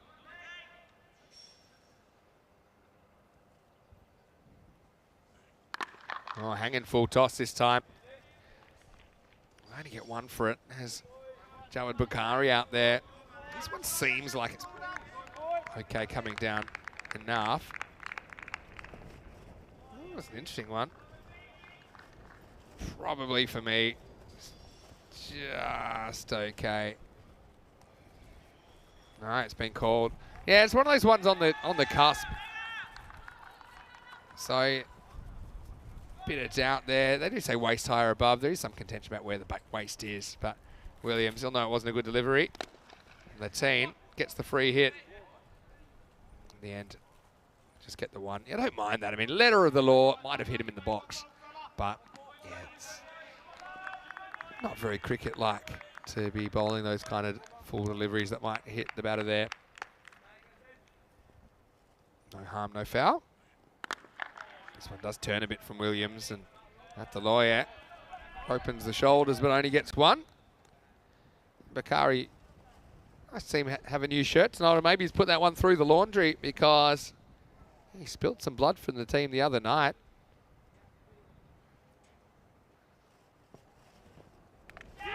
Bowled him, and it's clever bowling by Williams. Latine was on the charge, and Williams had it on a string. He just pulled it back a little bit. Latine could never get to the pitch of it, lost his shape, and it snuck through the gate, and Williams strikes again. That's the first wicket of the contest, 31 for 1. Just watch how Williams, just his spider senses were up that Latine was on the charge, so he pulls the length back, and Latine, in the end, he was in several different minds. It would have been stumped if it wasn't bowled. And Ian, he'll be disappointed. Can't back up with the second game of the night after coming off a half century. But Williams, wow, this guy is spinning a web at the rock in this first night series of the year. 31 for 1, and that will bring Dylan Taylor to the crease at number 3. It is random question time. Thank you to Christopher Ward, who's put in a random question. Oh, it's a good random question as well. He says, in the UK, Gladiators is back on TV for the first time since the 90s. What TV show would you like to see again? Outstanding question, Chris. And by the way, I used to love Gladiators. There's a really interesting documentary on Gladiators and how it originated on one of the streaming services. I won't say which one because I don't know. Williams. And Taylor gets his eye in by hitting one straight down the ground. Kenroy can't quite get there in time. Yeah, Gladiators is a good one. I'm going to be really niche. I'm putting it to the crowd as well.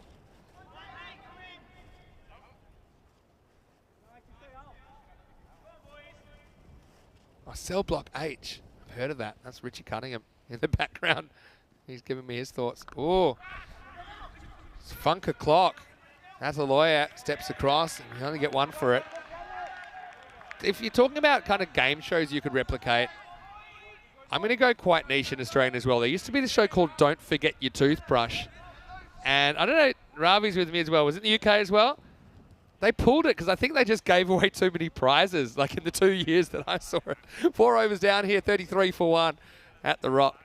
Tim Ferguson hosted the Australian version. Well, there's the ECL teams. You can check those out for yourself. You should know them by now. I'm going to do a test, by the way, at the end of the second week, where you have to fill in the blanks. We'll mail you the sheet, and you can work out who we've left out. Who's my pick for ECL 24? No idea. I'm going to go out on a limb and just say Wimbledon, just because I know Hornchurch will hate that. So, anyway, yeah, okay, Don't Forget Your Toothbrush. Great show. They gave away a holiday. Everyone has to come with a packed suitcase because someone at the end of the night is going on a holiday that night. That's why it's called Don't Forget Your Toothbrush. Stan Howarth gets over number 5. Big in-changer to At the Lawyer, who wears it on the shins. Tell you what, Adateo, he might have to start batting in a bulletproof vest because he's worn many grizzly bears during this series. Okay, yeah, what are your shows you'd like back? Great question, Chris. Oh, that would have been a big wide, and in the end it's going to be gone. Well, Crom behind the stumps, he had no idea where it was, but luckily Hancock did. And Howarth, the old 3-card trick. I'm not sure how this has happened, but it's a big leading edge from Ataloya. Ball that was going a metre down the leg side. And Howarth, well, I'll tell you, planned the whole thing, but he's got 1 for none. And Rugby CC have lost both openers now, 33 for 2. That's one as a keeper. You've got no idea where it's gone, but luckily it was Hancock bound. And yeah, Stan, yeah, high fives all around. Why not? Teo will probably want to smash something when he gets off the field after seeing him get out like that.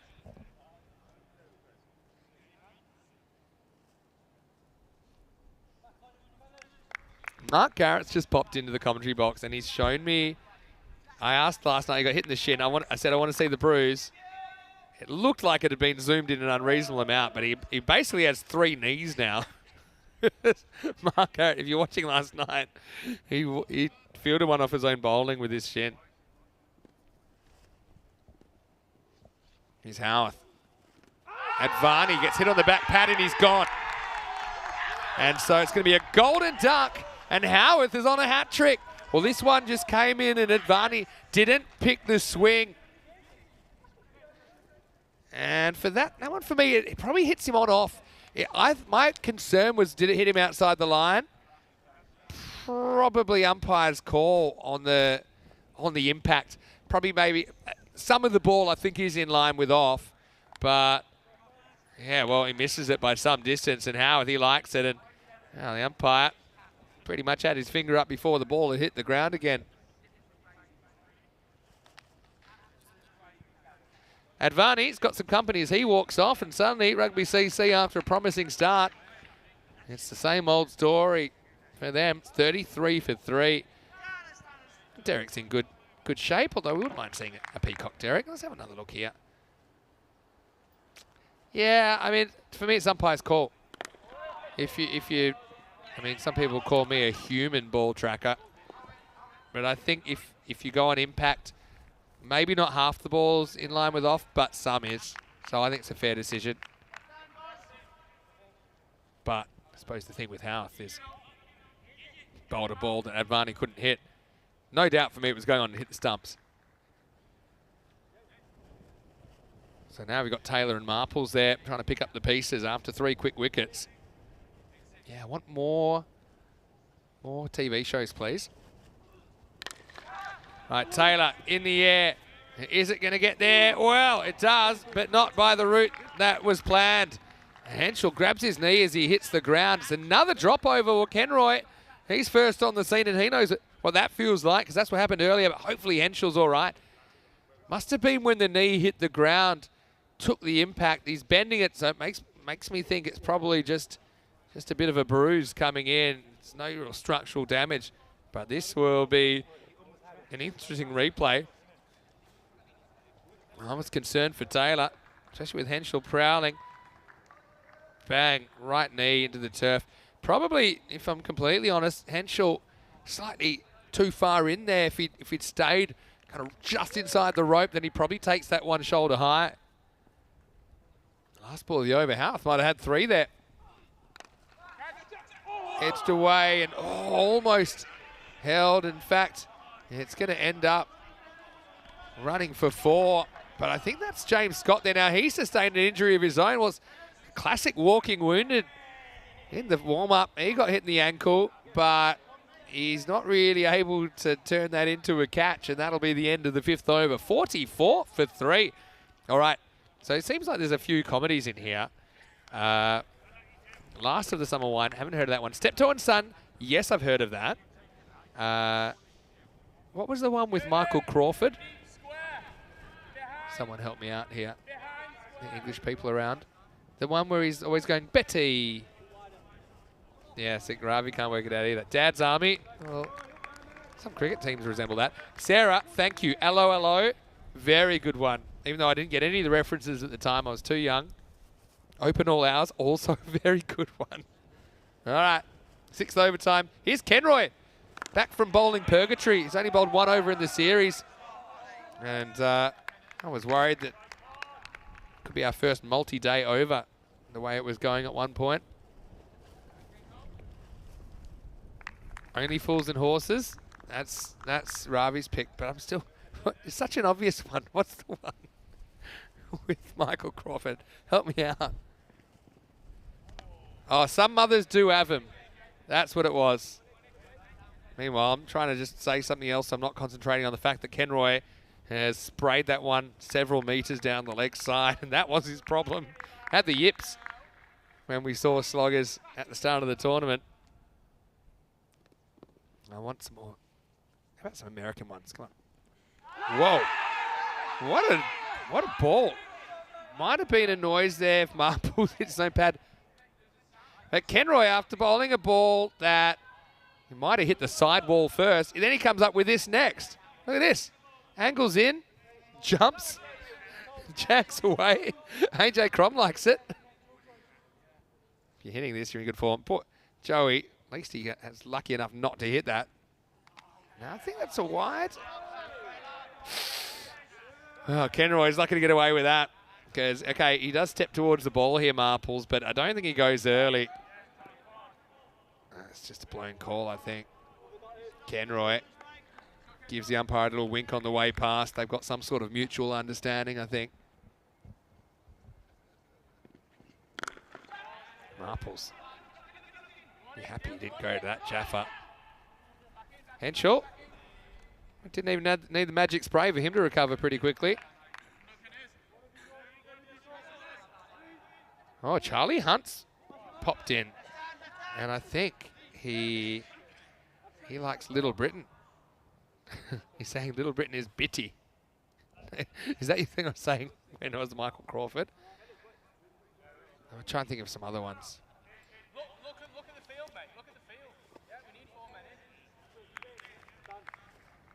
in. That sounded like a good observation from one of the fielders there, saying you need 4 men in. That's true. I don't know. Someone's going to have to put the toothpicks in the the eye sockets of Taylor and get him to watch himself bat, because he's almost got bowled by a ball that he couldn't reach. It's just a habit. What I would do, I don't know, maybe a pool of lava outside the leg stump and make sure he doesn't step back into it, especially with ECL around the corner.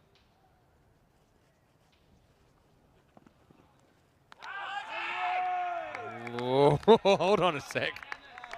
I reckon he nicks this and no one really knows it except Taylor, because he takes 1 or 2 steps in a fashion that looked like he was going to walk, and then he didn't, and he said, I think I got away with it. Mate, it's just reading the room. But anyway, Taylor survives, and Rugby CC hit the wall, 46 for 3 after 6. And after the first 3 overs, went for 27. The next 3 overs have only gone for 19. In fact, 18 off the first over. In the 5 overs since, they've only scored 28, so not even a run at ball. I mean, when we're talking bring the TV programs back, are we talking reboot or kind of remake? Sneaks through. Marples this time. Matt Williams back for a second over. Like Full House, they brought back with Fuller House, which I've got to admit I didn't see yet. Faulty Towers. Now, okay, that's one of my favourite shows. Well, Marples is going to have to go, and it's Bakari that takes it. Poor Joey cannot take a trick in this series. He hits this plenty, but he picks out the fielder. It's a few metres either side. It's 4 or 6, but instead, Marples has to walk back now as the 4th man down. Williams with a second wicket, 46 for 4. Sloggers enjoying their time out in the middle. They've been the form team. I mean, them and Tarek, certainly the form teams here, but we know that Gibraltar's kind of known for finals night surprises. Bakari took that well. Roshan comes to the crease. I like him. He's probably a guy you could throw up the top 3. Try and get something going. It's a tough one, Rugby CC. Blockbusters. Okay, we didn't have that in Australia, but I heard that's very good. I'll give you another Australian one. Sale of the Century. I think they had that in different countries. It was just a quiz game where you buzz in. It was quite simple. They had the... Roshan survives the first one. They had the fame game, I think they called it, where you could buy prizes with what you had. Sale of the Century. Australian viewers will know it. They're probably all asleep.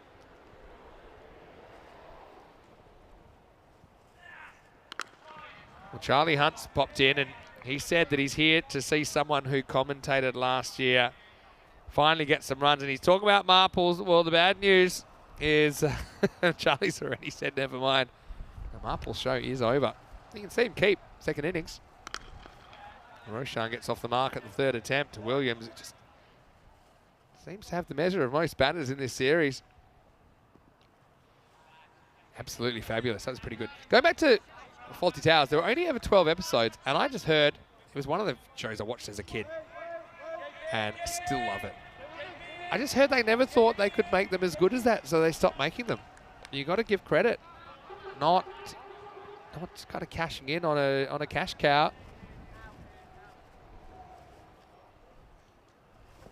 Last ball of the over coming up. Last ball of Williams' spell. Taylor hits him leg side, but it's a fantastic catch. And once again, it's Howarth. Well, this one was not elementary, but he takes it diving to his left, and now Taylor's gone. And Rugby CC, they're in the midst of a devastating collapse. And with that, they've lost 5 wickets for only 16 runs. And all of that in the space of 20 deliveries. So, yeah, Howard takes a hanger.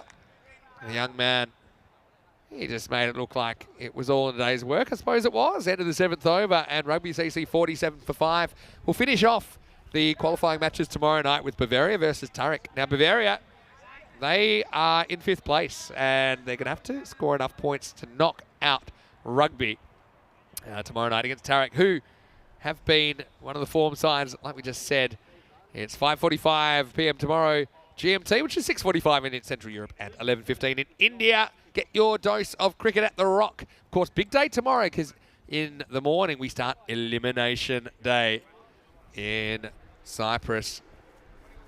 It'll be hasta la vista 4 teams because we have 8 teams in the running at the moment in Cyprus. Every single one of those 4 eliminators, somebody will be eliminated and we'll be down to a final 4 for Saturday.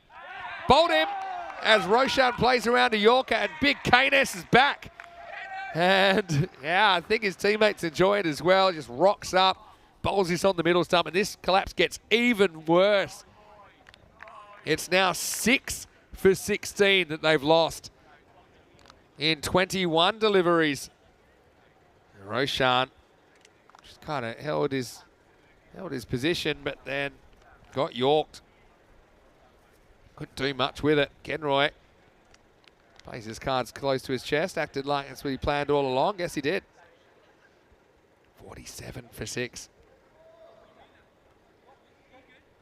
Yeah, Faulty Towers, classic. Having said that, have you watched it lately? I don't know if you'd be able to get away with some of the phrasing used, some of the humour.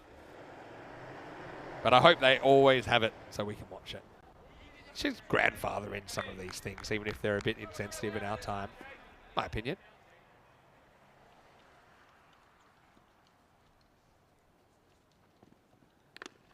There's Gomila, who plays a nice shot to get off the mark. Dantas down there doing the fielding. Now they're going to take on a second run. Henschel, oh, wasn't the greatest throw. I don't think he had it in his hand properly. So we'll get to Gomila off the mark. He's out there with Sukhjit Singh. Actually can hold the bat. We've seen that during this tournament. Throw just maybe blinded Crom in the lights. Kenroy came back, but batter safely home. Good signs from Kenroy. This bowling's coming back. Probably jinxed him now.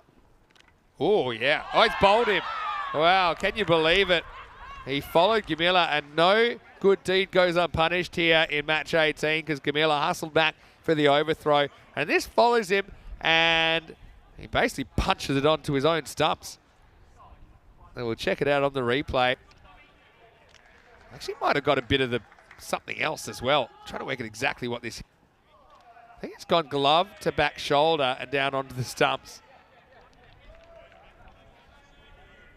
Here's a weird one. Might have gone, yeah, glove, burst through, hit the back shoulder, down onto the stumps, and Kenroy, suddenly all the luck's coming at once. Yeah, it was. And Gomila knew it was heading in that direction, but just wasn't quick enough to kind of hit it away. You can't legally hit it away. And it was a bit of a brute of a delivery, to be honest. So this collapse, you guessed it, it's gotten even worse. Now they've lost 7 for 18 in 23 balls. Ramage, good luck. Nesta has 2 for 4 in 9 deliveries bowled. Oh, he's bowled him. And Ramage never sees it. Kenroy, well, he might have put some invisible ink on the ball there. And, yeah, now he's going to be on a hat-trick. This over's gone wicket to wicket, wicket. But get a load of this, Ramage. He's looking for the ball, but he ain't finding it. The ball, like a heat-seeking missile, hits the stumps. And there we go. Just offers the big number 18 to big Kenroy. And unfortunately, it doesn't work out too well. So, yeah, Ramage, I mean, it shows that he's comfortable leaving the ball, but it's an uncomfortable result. Derek's going to be some company, and he probably sees Derek about as well as he saw that delivery. So, Kenroy is on a hat-trick. He's got 3 and 4 balls at the moment. Could this be hat-trick number 3 of the season? Again, I don't want to get on Cyprus's back, but they're not really pulling their weight. They've had more matches. They haven't had a hat-trick. Here we go, hat-trick ball. Oh, it hit the stumps, but it didn't knock the bails off. It hit the base. You wouldn't read about it. Check this out. It's hit the rubber base at the bottom of the off stump, and it's gone away for byes, or a bye. Check this out. This is as close as you can get to a hat trick. He yorked the stumps, and I don't think you could watch cricket for 100 years. You won't see too many hat trick balls clean bowling someone and not knocking off the bail. Check it out. Doesn't have a clue. Gets a fair piece of the stumps as well. It's gone to like second slip. Well, Kenroy, that's probably harder to do than a hat trick. They had the slip in place. I don't think it was for this. As it climbed up and over lead rimmer. Unbelievable. Now wide, but the only good thing is Renesta gets one more chance at a four-fer. Well, we'll put that one up on the social media because you will not see that in your lifetime again. I mean, I've seen it happen a few times, but not on a hat-trick ball. Quite crazy.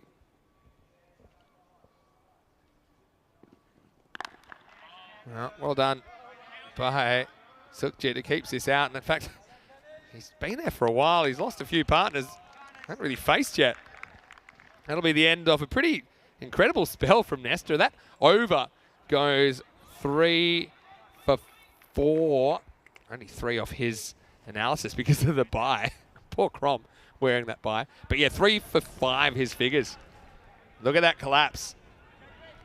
The collapse. 8 for 17 in 4 overs.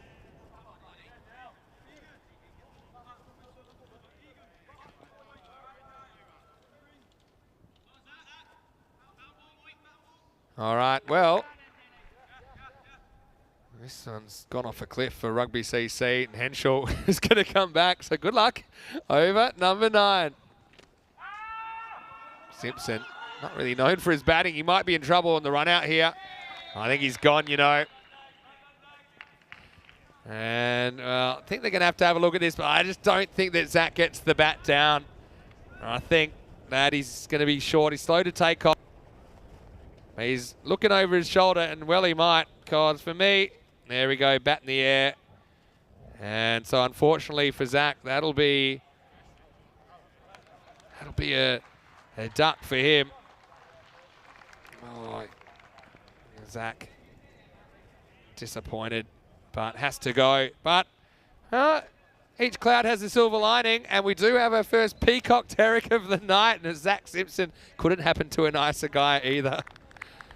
We've seen it all. We saw Zach that could have gone first ball when the ball hit the stumps, but it bounced away. All right. Well, now we're down to 10. That's Rutan, who goes to the sky in the air, but falls safely. He gets off the mark. What do you reckon about that? Keep the TV shows coming in. I'll be keeping an eye on that. Magnum PI is a great shout, but could you ever replace Tom Selleck? Well, this is Roughton actually, who's facing now Rutan, as he likes to be called. It's kind of ambiguous, the pronunciation. But how about this for a shot? This is how do you get off the mark when you don't really know what to do? Probably like that. Tried to jump out the way and luckily had the bat. Boy, Henshaw's probably a bit of a mismatch for some of these lower order batters.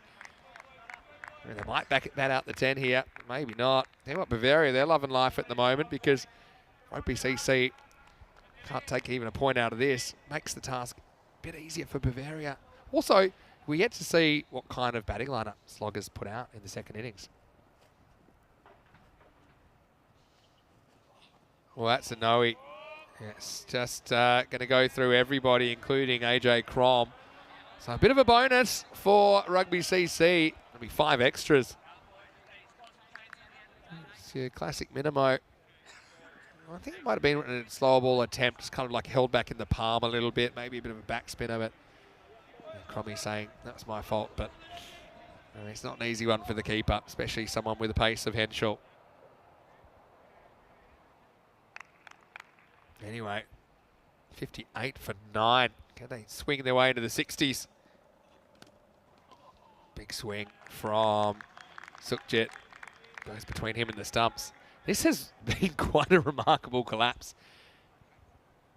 Until these two came in, and these two have put in a bit of a partnership of 7 thanks to a few extras, but they were 31 without loss. They ended up losing 9 for 20. Nice. Well kept out, I suppose, by Sukhjit, but it's a tough one for Rugby CC. 58 for 9 after 9. 3 for 7 Williams, 2 for Howarth. But how about Nestor with 3 for 5, or 3.5 for 5, really? I mean, when you hit the base of the off stump, I suppose if you want to be super technical, you might say that the base is a little bit wider than the off stump, but still, that had knocked the bail off. It was done.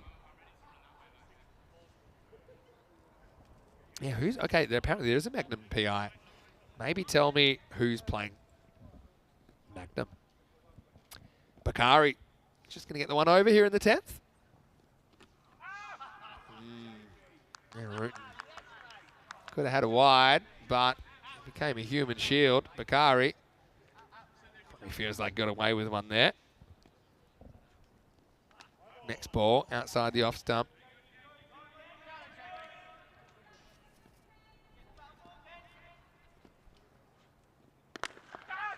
Oh, Bakari! What a catch to his left. Well, are we watching sloggers of the Harlem Globetrotters out here? Because all the party tricks are coming out now.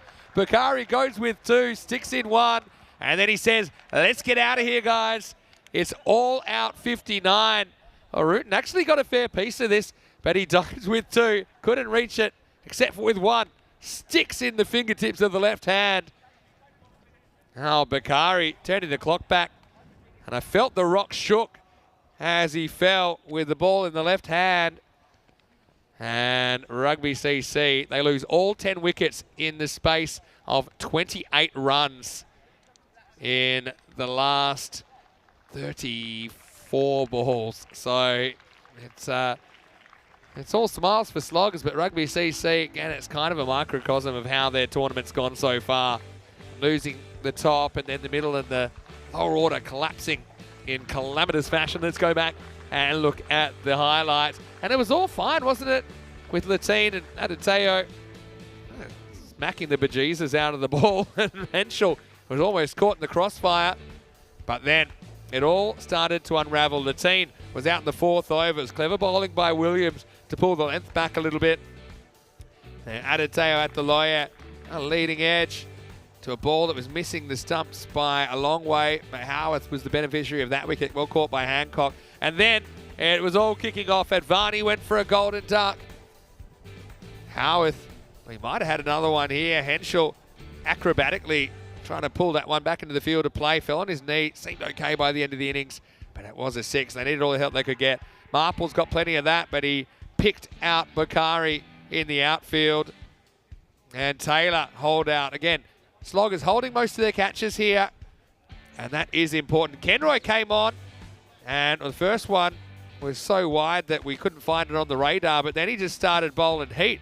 He was going at some batters that were backing away, and speaking of backing away, Ramage, well, he was looking for it. He never found it, and it was the bails that lit up. Kenroy had 2 and 2, and he would have had a hat-trick, except he hit the stumps and did knock the bails off. And that's the kind of stuff that you'll only see on ECN, and almost like they had a fielder there for that. And AJ's pointing the stumps going, isn't that out? It ain't out. They didn't fall off. Poor Zach Simpson got the late call. He was just out, couldn't get the bat down. Eventually put the bat up instead. And then a bit of chaos in the end. That slow ball went wrong. And then a one-handed stunner. JB turning the clock back. And then points to the change rooms. It was too early to have a beer at the moment, Jawad. But you have put your team in a pretty good position. Rugby CC, they lose all 10 wickets for 28 in the end. And not really able to be competitive, you'd imagine. 17 at the top for Ataloya, ended up being the top scorer of the team with 12. Double figures for Taylor, who hit a couple of nice shots. Still got to work, I think, on some of his footwork, but then it wasn't too good after that. Well, it looks like a Sydney area code, 02112 Phone now. 12 extras, including 4 no balls, 3 wides, and 5 byes. 4 of those byes off a no ball. But without those 12 extras, they're probably down in the 40s. As far as the bowling, plenty of good performers, as you'd expect. Rimmer Probably not as cheap as he'd like to be, but his second over was a lot better. Henschel not going for many at all, none for 4. But Williams 3 for 7, Howarth 2 for 11, and Kenroy with 3 for 5, and as close to a hat-trick as you'll ever get. Bakari came on and pulled up one for the highlight reel in the last over to bowl out Rugby CC. But now, Bavarian fans who are sitting in 5th right now, they'll be curious to see if Sloggers can chase this down in 7 overs, take all the points. Otherwise, Rugby will at least get a point out of the game, and that could be important because there's only 1 point between 4th and 5th at the moment. I'm also curious to see if Sloggers bat their normal lineup or whether they take this opportunity to give a few other guys a hit. I feel like they might because they've already tied up a spot in the top 2. Vinny Souter here, Mr. Maximo, for the European Cricket Network. We'll have a quick break. Back soon with the last innings of the night. It's Friday Night Lights here in Gibraltar. We'll see you shortly for more ECSN on European Cricket Network.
This European Cricket Network event is proudly brought to you by HCL Software, Paramatch, and Local Lifestyle.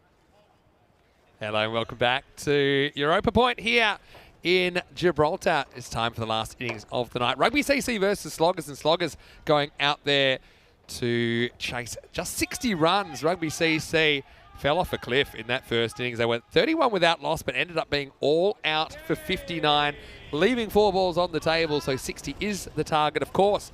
If Sloggers could do it in 7 overs or less, then they would take all the points out of this game. 4 points on offer in each match on ECN this year. Now, if you are a believer in miracles, if somehow Rugby could keep Sloggers to 41 or less, they would get all the points. Probably break the Bavarian Hearts, who are nipping at their heels. Zach Simpson to get us going, and the first ball is crunched. And that looked like AJ Crom, who is opening the batting with Dylan Henschel this time. So Lee Rimmer having a breather. And I know there are some questions about Lee's availability for Sunday due to personal commitments. I know he'll be doing everything to be available, but I think just exploring a couple of other options. Crom's not a bad option, to be honest. Simpson, call him the Duracell Bunny, full of energy. Just sneaks in. Umpire's in a friendly mood. Might have got a tiny bit of the paint, but Zach gets away with it. Love Zach's attitude. Just kind of goes about his business. He's improved so much in the last couple of years. Dylan just knocks one to the leg side. Now, Dylan is out there. His knee's okay, I've heard, but I also want to say that on behalf of Emma, who's Dylan's mum, and all of the Henschel family, big hello to Stanley Houth's parents, Mark and Joe in Blackpool, who I know are watching. As Crom goes up and over the top, and he's going to get 4. Gets it away from Nikhil Advani. 4 carreras, and Crom looking quite at home against the new ball. I think with AJ, because maybe he's not an out-and-out boundary hitter when all the fielders are back. The fact there's only 2 outfielders kind of suits his game a little bit. That's a really nice shot. So, yeah, hello to you, Mark and Joe, on behalf of all of the ECN. Sorry you couldn't be here, but we know the next best thing is to watch on TV, and hopefully you're enjoying the coverage. Really enjoyed meeting the Henschels tonight. Pretty close. Yeah, that's gone. Hits across the straight one. And so Zach Simpson is going to end the AJ show in the first act. Looked to me like it was on the stumps, hits him in line. I couldn't see it missing, and Simpson gets one back for Rugby CC. We'll check it out on the replay thanks to Spring Productions. Skids on. Yeah, I think that's out.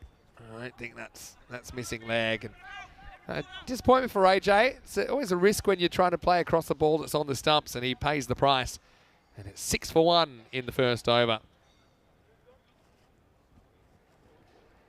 So Lee Rimmer didn't have to wait long to see him in the end. They are reunited. Yeah, I thought this might be an opportunity for Sloggers to switch things up a little bit, but they're still sticking with Rimmer up in the top order. He'll be keen to make a few runs. Don't forget he's on a king pair because he got out first ball of the innings in the previous game. Well bowled by Zach. Don't know how much bowling he's done with the new ball. It's slightly different. It's a bit shinier and, yeah, maybe not as grippy in the fingers, but, yeah, Zach. Leaving a good one there. Rimmer takes it on and laces it 4 runs. All right, some sort of shot from Rimmer to get off his duck for the night. Simpson basically throws out the challenge here and says, look, go after it if you think you can. Rimmer says, I think I can, and he does. That was hit so hard. Got a catchable height, but nobody's catching that. It was into the gap anyway. That'll be the end of the first over, so the score is 10 for 1 after 1. Only 5 matches since the Golden Ball. We're not even 24 hours since the last Golden Ball, and that's how many matches we've had since. 4 in Cyprus today, and then the first match here earlier on. Golden Ball's our tiebreaker, and we've had 51 of them. We've only had 1 for the year, and it was last night. Sukhjit Singh to come back, so they don't open with Advani in this game, but they are sticking with a couple of slow bowlers in the first 2. Henschel faces up. And this is beautifully swept away. That'll be 4. So Sukhjit trying to kind of get past the bat, maybe slide into the pads of Henschel, but Henschel's just too quick. Look at him get out front. Gets it just before it hits the leg. And didn't bother running because that was into the gap. Was always running away for 4. Yeah, so that 7 over equation. I feel like that's the most likely flashpoint here.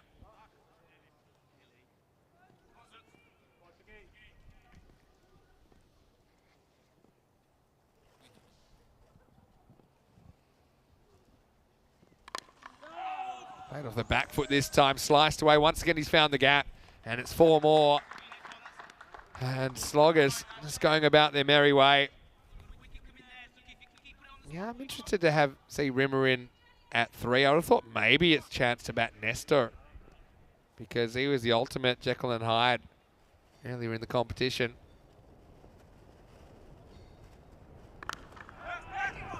Correct looking shot. Goes back to Roshan, who's back on the circle. So Rugby CC, regardless of what happens here, really, they will have a pretty nervous wait tomorrow night to see if they'll be featuring on Sunday with Bavaria nipping in their heels. But Bavaria with 2 pretty tough games against Tarek in Saturday night cricket. Rimmer hits this straight to Taylor. Now they're going to take 2. That's pretty ambitious running, but good running from these 2. Good communication. They get a couple of runs. I also know that Dylan's dad's played a bit for Costa del Sol, which is a club which is close to our heart, and there's a fair bit of Costa del Sol representation in this tournament, of course. Only around about an hour to an hour and a half away. Rimmer wants the leg side, but probably not the right selection that time.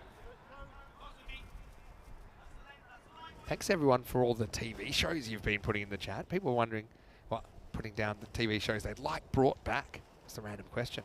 No, that can't be out. I don't think the umpires would love to toss a rule book at the bowler when there's an appeal like that, but it pitches a mile outside the leg stump. But it will be the end of the over. It's 22 for 1 after 2. So that pace to get the bonus point, they need 60 and 42, so 60 and 7 overs. It is about 8.5 and over, almost 9 and over. Looking at the table, you can see why Rugby CC, they would even settle for a point out of this game. And Bavaria would then need 2 points to tie, 3 or more tomorrow night to leapfrog them. But the top 3 pretty much set at this stage. Doesn't really matter if you finish first or second. It's only if there was weather to intervene in the qualifier. Both Tarek and Sloggers have got that locked up, and Pirates in 3rd. Well, this one would have been a wide, but Rimmer's not satisfied with that. Absolutely crunches this one. So Simpson, again, dangles the worm on the line. And Rimmer, well, he doesn't go fishing, he goes shooting. That was very powerful.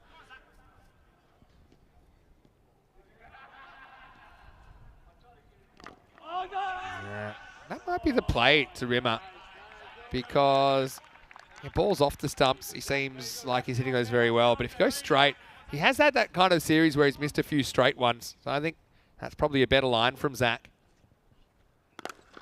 But also, it might go for 6 as Rimmer lifts it up over the leg side. Goes through the post on the way back. Maximo! And Sloggers, they look like a thirsty team at the moment in more ways than one. This was just picked up with the natural angle of Zach Simpson. He did get the early wicket of Crom, but since then it's been tough going. Still 3 balls to go.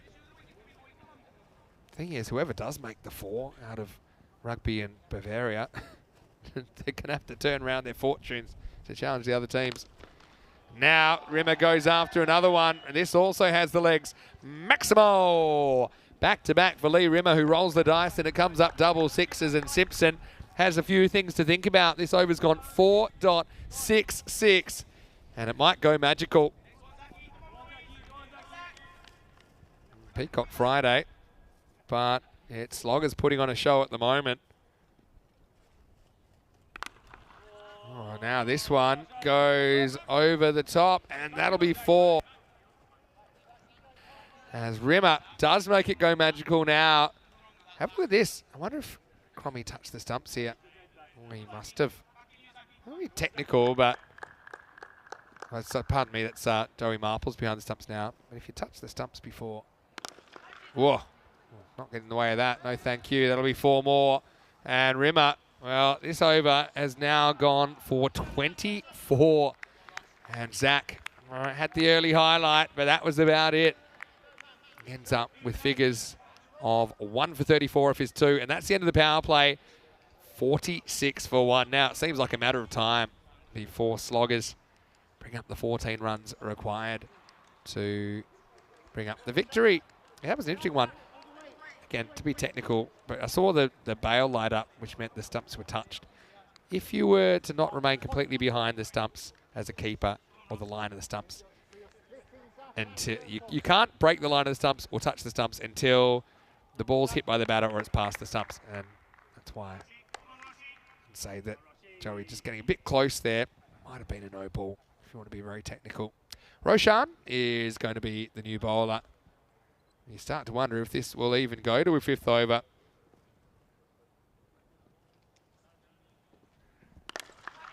And Henschel is after him. He goes up and over the offside. And oh, well, this one was almost in the zone to be caught.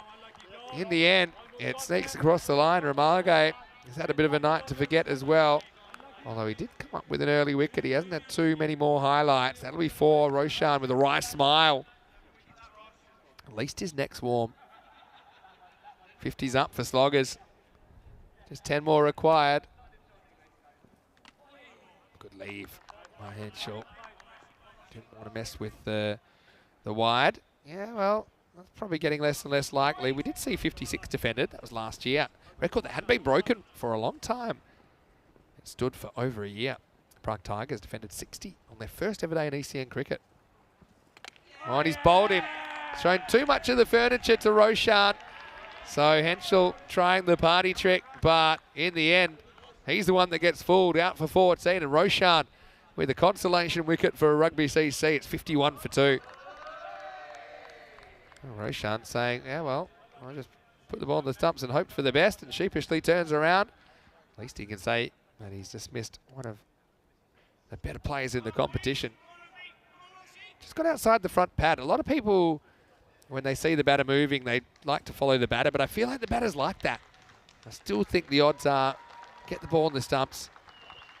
Anyway, we haven't seen the last of Henschel. Expect to see him on final Sunday as Egan Dantas comes to the crease.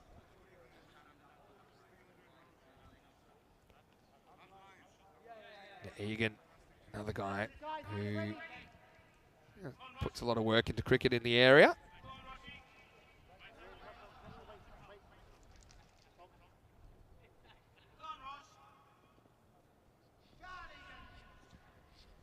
Roshan with his tail up. Dantas cools a cucumber, just uses the pace, gets one. I haven't seen too much of Dantas with the bat, but he's more than capable.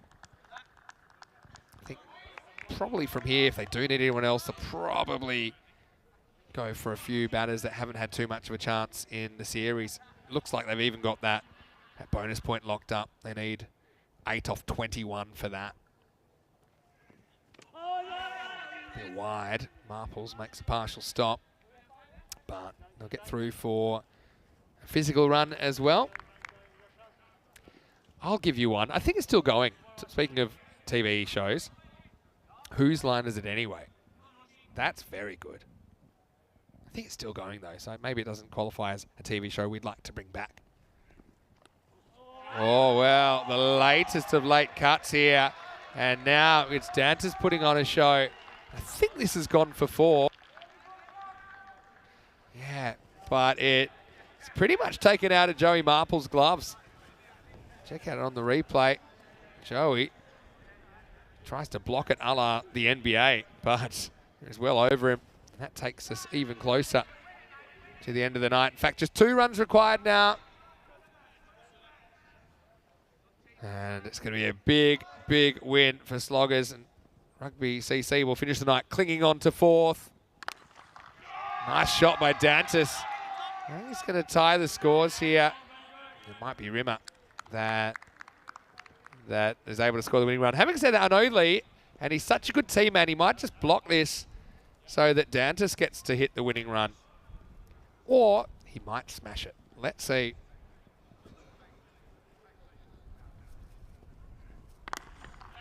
And that'll do it. And it's going to be just a single, but yeah, it doesn't really matter what happens from here. So Sloggers, business as usual for them. They bring it up in only 4 overs. They take 8 points out of 8 here on night 9. And Rugby CC, they are left at the bottom of the scrum, aren't they? Well, the bottom of the 4 at least, but they are still there by 1 point. Bavaria can qualify with 1 or 2 good performances tomorrow night, but it's just the Rugby CC batting lineup again that fell away.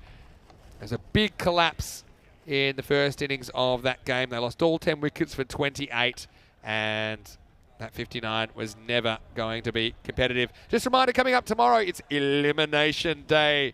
It'll be hasta la vista to 4 teams as 8 become 4 in Cyprus before Finals Day on Sunday. It's also Finals Day here on Sunday, but before that, we still have match 19 and 20 here in Gibraltar. Bavaria taking on Tarik. It's do or die for Bavaria. Tarik, we know they'll feature in the top 2, but Tarik also will have a point to prove. They'll want to finish top and say that they're the top dogs going into the finals. Having said that, a top-ranked team has never actually won, so maybe they don't want to be top dogs. Who knows? Tarik led the table in 2022, but then lost the final to the Giants. Well, the game played in good spirits tonight, thanks to the officials as well, as all the spectators who came down to enjoy a night's cricket at the Rock.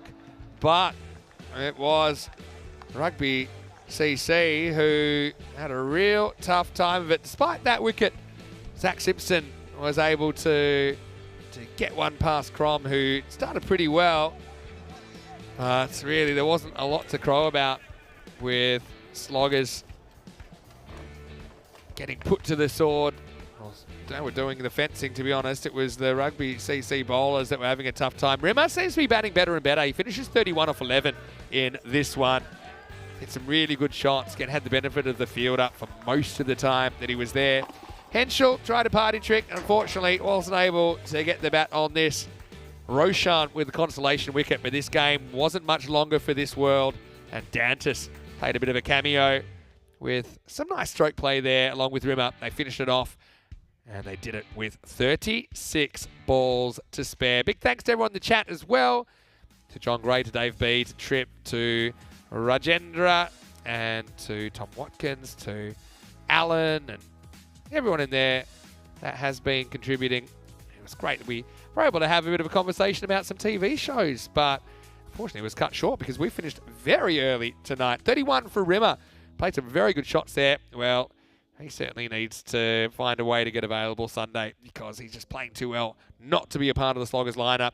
He was able to strike 2 Maximos, 4 fours in his innings. Henschel with 14 with 3 boundaries. Batted quite nicely as well before he got out to an attempted ramp. Crom was a bit of a 4-and-out job, and Dantas, like I said, nice little cameo for him.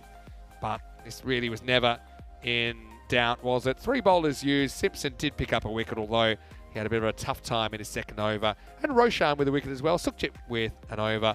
But Rugby CC didn't get to show a lot of their bowling. And now, yeah, the table will show that they stay where they are on 8 points. And for Sloggers, of course, it's the end of their group phase as well. Bavaria versus Tarik tomorrow night. Tarik, have the chance to take back top spot, but Bavaria, really, it's about them. Can they pick up the... It might just be 1 point and a net run rate, which will get them in. Or, of course, 2 points would certainly get them in. If they could win a game, if they could, let's not count them out, winning a game in this format, then they certainly would overtake Rugby CC. So that is the final summary of match number 18. Bit of a blowout with Sloggers, a team that have struggled the last couple of years in ECN cricket. Certainly feeling like this is their time. Just before we go, I want to say a big thank you to everyone in the chat once again for your interaction. And let's try and have a few more random questions tomorrow night as well. I'll be seeing you in Cyprus virtually for Elimination Day. Rico and Charlie standing by. Big night there with Royals taking on Marcor in the first eliminator. Cyprus, BF Cyprus, British Forces taking on Abbott CC in the second game. The second-ranked teams are waiting for the winners of those first 2 eliminators. But you lose a game from this point in Cyprus and your chances are nada of lifting the trophy. So, yeah, 3rd and 4th ranked teams need to win 4 games to win the trophy. The 2nd ranked teams need to win 3. And the semi-finalists The top-ranked teams only need to win 2 because of their performances in the group stage. Tomorrow night, we've got more cricket here, of course, with the big Bavaria versus Turret clash. Let's go hard or go home for Bavaria. Join me tomorrow night at the Rock, 5:45 GMT, which is 6:45 in the evening in Central Europe, and 11:15 p.m. in India. Once again, I want to say thanks to all of our fan code viewers, all of our YouTube viewers. If you haven't already, please like this video and subscribe.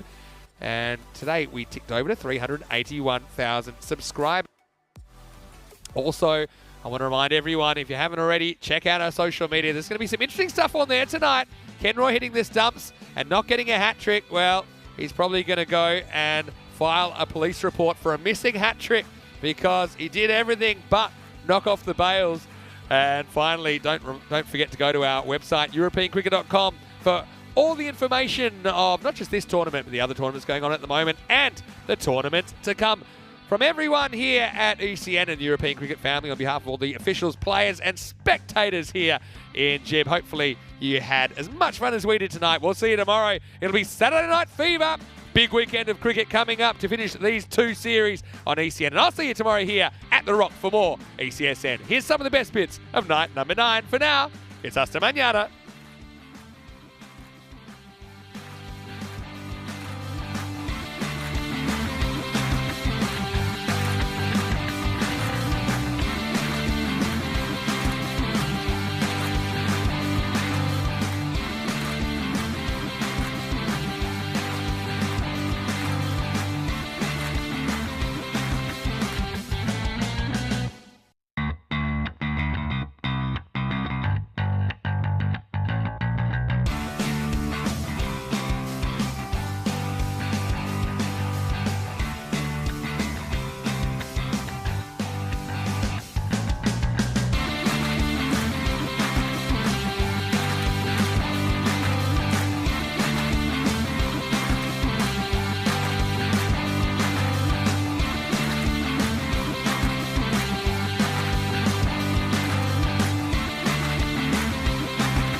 Bye.